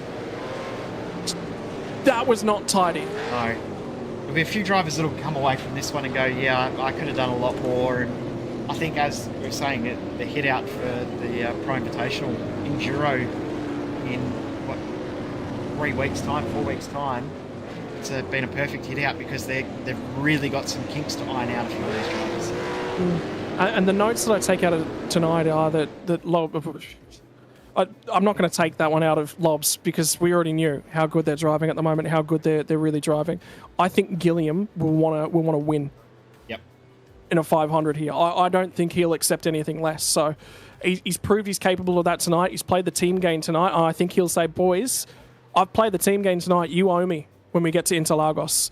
The big note out of this one is TTR went missing. Synergy Sim Racing rebounded and found themselves, and the others just sort of looked average. Well, Warboys and Rattray White, definitely great job from those guys. And Kuznetsov, to think that he didn't put in a qualifying performance and still gets a top 10 is absolutely fantastic. Jordan Ross does cross the line in 8th, but his 10-second penalty will drop him back to 17th position. Well, actually, I'm gonna swap that around. I think 9.5 Sim Sports, actually, O'Shea actually had really, really good race pace. Had actually quite good race pace. Very true. Again, he's just got to keep... If he can keep himself out of trouble, You know, how many times have we said that about Dylan O'Shea though? Yep. Yeah. And it's numerous. just it's been said too many times. He's got to make that adjustment now. So anyway, that's for him to work on. But that's what your top 10 look like. Tom Freer, look, he threw everything at it, didn't he? He threw an alternate strategy. Brent Hobson, sideways on lap 1, drives back to 11th place, you know, so reasonable night at the office. Chris Cox says happy with that one. Taliancic is just really finding himself of late. You'll be happy with a 13th spot. Again, clean performance from him as he's always capable of doing. Ewan Baker did get beat up and boxed around at one point in time, but also recovered to put in one of his better drivers I've seen him do of note. Thomas Freeman with that fresh rubber, by the way, Jay, through to 16th spot. Very happy with that spot. Connor Nixon was in 15th. Byron Pierce, great night at the office after accelerating out of split 2 into split 1. Luke Rosella deeper in the field, and again, he would have necessarily, like Brady Myers, he drove well, but we never got to see what he was capable of just because stuff kept happening all night long. Jamie Dyke had an average night at the office as well. He'll be reasonably happy with that one. Matt Morris from 21st, Andre Yusuf, Verena Costello, Dylan O'Shea will not be happy with that result. Ty Delaney from Brett Loxton, William Brown, Lachlan Capel was involved in a bunch of boxing late on in that one, and Kurt Stenberg got beaten up in that final safety car restart. Corey McFarlane as well, on a return to the series, traded a whole bunch of paint, but hey, he's got paint samples to move forward with. Dylan Pereira finishes off the lead lap from Ben Morris, 7 laps down, and the retirements from there was Tyson Broad and Adam Briggs. And brings us to the podium at this point in time. We're going to start from the bottom and work our way up with the 990 machine, who's had a very good season in terms of things, Dylan Rudd. It's just, you look settled now is the big key. I look at you, though, and I go, okay, things are improving. Where do you think your next step is? Because I want to see... I get the feeling you want to be challenging for a race win. You've been thereabouts, but never really truly challenged for me yet. I think it's the end of stint race pace. It's kind of where the other boys in the team have it over me. They're just that few tenths quicker a lap, which equates over a race distance. So I think that's probably the main thing I need to work on. If I'd have said to you at this point in time, let's say November last year, you'd be going, I'm disappointed with 3rd place, though. That's the flip side of this coin. Yeah, that's it. So obviously, it was a podium lookout for the team, which is always good. But yeah, I'm happy with P3, but obviously you always want more. You know, it's been a lot's been made of the journey over the last 12 months, I think, for you, and you're in a new team. And you've found this is the best you've ever looked on track, far and away. I think we can all say that quite comfortably. Are you now at a point where you within yourself are going, I'm really, really, really happy with how I'm driving? It gives you a huge sense of confidence going into an endurance season here as well. Yeah, 100%. So obviously I can know it's good working with all the other boys in the team. I can see myself improving stuff each round. So yeah, hopefully by the end of the year, it's just that little bit better. In terms of tonight's racing, in terms of the team as well, you know, I've tried to crack open a little bit the Lobs Esports egg, if you will, to talk in and around the team. I think you guys go into the racing and you approach it, whilst it is serious and you do put a lot of effort to get things right in the prep work, would you say it's quite a relaxed atmosphere, and is that what's helping you to achieve what you've achieved thus far? Yeah, I think so. Everyone works well together, so everyone throws their ideas in with making the setup and improving it. So yeah, I think that's quite important. Everyone gelling and working well together, which is, I think that's probably the number one thing of a good team. And finally, mate, the floor is all yours to thank everyone that you'd like to thank for what's, you know, a whirlwind 6 months. You know, you look at yourself and where you've come from the last 6 months. I get the feeling it's probably people that you'd really like to circle in and go, yeah, I'm really, really happy that this has all come together, and thanks to these guys for making that happen. Yeah, obviously like to thank all the boys in the Lobs Esports team. So obviously been very cool working with them and seeing how they do things. And then obviously all our sponsors doing okay. HRS simulations, and Ryko. Mate, congratulations on another strong finish. That second place in the championship is just starting to really look solid in terms of the Scops results, mate. Congratulations on another solid finish tonight. 1, 2, 3 for your team. Thank you. We'll take one step further forward, and he is the new driver in the lineup. His first opportunity to show the doing okay colours on board a Lobs Esports Mustang. And Andrew Gilliam, I spoke to you not too long ago, and you were saying, look, I've had the opportunity this year to throw a lot more time at this thing, and I'm finding confidence. You've now been handed a new lot of data. You've now been handed a new way of doing things. How much changed for you? A lot of change, but all positive. The level these guys operate is incredible, and I'm stoked to thank them with a 1, 2, 3 on debut. It's been quite a tumultuous year. I mean, there's a lot of people out there that are looking at you right now and going, he's jumped around a lot, but in that is a lot more. The simple answer is to say he's jumped around a lot. How is there anything that you'd like to say to anyone that's saying those sorts of things? Because it's not been as simple as jumped around a lot. It's been doors were closing and you had to find the best way through. Yeah, I thought Altus was going to be a bit more of a thing, so I sort of declined these guys at the end of last year. And then, yeah, that sort of fell apart, and I went to Ben with the asterisk that I would like to take on a Lobs opportunity in the future if it did open up. And he was very happy with that and super supportive the whole time. Even through leaving, we've stayed in touch, and he's a really good mate. So it did happen a lot quicker than I anticipated. But yeah, this was basically always going to be the plan. It just it took a few swings and roundabouts. I think there's a supreme amount of confidence in the way that you're approaching the driving at the moment. You know, there was never any attitude in that car tonight. You always looked in control. We didn't see pinched brakes. You know, it's a new look, Andrew Gilliam. Like you said, there's confidence, and I was free to make these decisions to move around these sorts of teams. Is it a level head that you're now going into things at? It's not as cherry picking the results. What does that look like into an endurance campaign? Because, you know, I think that's going to be the biggest opportunity to see what you're capable of. Yeah, I think I've been this last year a lot more, maybe even a little bit selfish, but just making sure I get what I want and I'm not putting myself on the back foot just to avoid a little bit of conflict. I've been a little bit more, pushing to get what I want out of life and out of racing. So, and yeah, I'm definitely a lot more confident. Like, the setup they gave me was very, very nice rear stability. It was easy to drive. And just the level these guys operate at, I can go into a race knowing if I'm matching James Scott and Phil Cell, like we should be 1, 2, 3.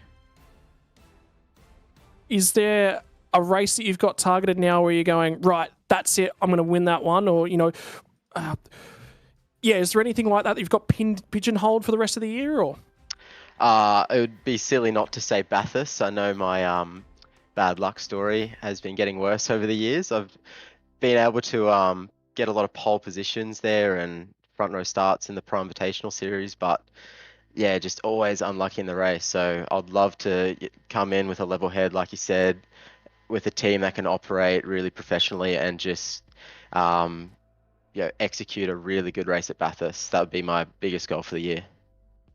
In terms of things tonight, we sensed that there was probably an opportunity to take a race win here and have that door-to-door fight with James, but there's no real opportunity. It would have just been about a single race win for yourself here tonight. The results in terms of Scops not necessarily contributing for you. Team orders come up. I mean, it's going to come up. It's going to come up across the duration because you've now got so many drivers at the front end of the field. Managing that relationship is not easy. Yeah, it is something that I'm very mindful of now with some really quick teammates. I think we'll just obviously only race when it's safe to do so. I wouldn't have want to put a move on James, hit his door, check up Dylan, and Job goes through and sort of hurts their campaign. So just very level-headed moves. Only sort of go for them if it's very obvious that the move is on, is probably the way I'm going to go about racing. And yeah, we'll just see how it goes. Like, no one wants to see team orders, formation finish every race. Like, and we want to race each other too. because we want to be each the best in the team at each race. But yeah, there won't be any silly racing. So what I'm hearing out of that and what I'm taking for the fans watching along at home is there's a time and a place, and tonight just wasn't that time or place. Yeah, look, James definitely had the number of me in that race. Like I wasn't just chilling out, but you know, if it was someone else, probably those restarts or yeah, there was a few opportunities where I sort of backed out, you know, into braking zones when he could have done moves. I definitely didn't want to hurt their campaigns tonight, but once we got into a rhythm and were sort of 4 or 5 laps green running, I don't think I would have passed James regardless. So yeah, he put on a stellar drive tonight. Mate, finally, congratulations. Floor's all yours to thank possible. And sorry, there is actually quite a few questions in there that are a little bit sensitive, obviously, but I think you've worked your way through them very, very well. And yeah, man, congratulations. Floor's all yours. Yeah, thanks guys. Big shout out to Doing Okay, Ryco Performance, Hybrid Racing Simulations, and Lobs Esports and the team for the efforts going into this weekend. And yeah, big shout out to the race control and commentary team that make this event possible. Mate, thank you very much for your time as usual. Look forward to speaking to you again in the near future, because I'm sure more of it's coming. Thank you very much, guys.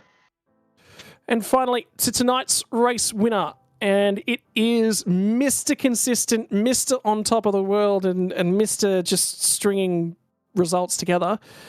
James, look, mate, who's challenging you guys at the front end at the moment? Because I've never seen...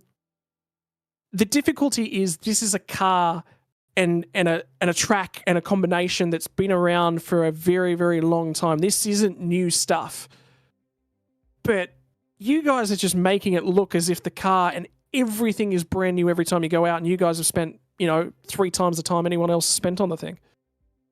Yeah, no, the cars have been really good, this year. We've, we really got together at the start of the year, and yeah, it's all the same. Like, everyone's had this car now for a number of years, but really got together and sort of chose the direction that we want to go.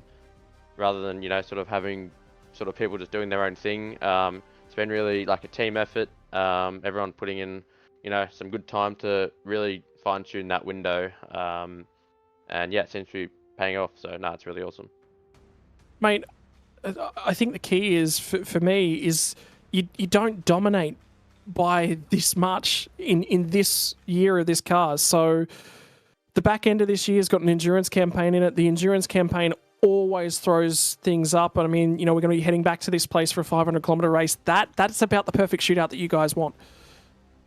Yeah, no, absolutely. Yeah, really looking keen for the enduros at the end of the year. I think they're the last 3 rounds or something, which will be cool. And yeah, we got some really good drivers that can step in and be that co-driver role, and effectively the car's safe when they're in the car. So we can ask for. So now, looking forward to the enduros. Always have and always will. Though, good fun.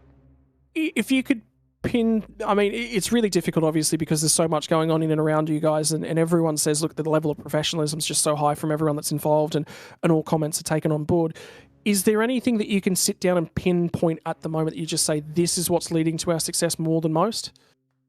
No, I don't think it can be just one thing. To have a successful team, you need to, have all the pieces aligned. And if you just have, 1 or 2 pieces that are slightly not where they need to be, then, it'll really show. So making sure that everything's in order. Obviously having some of the real life guys as well.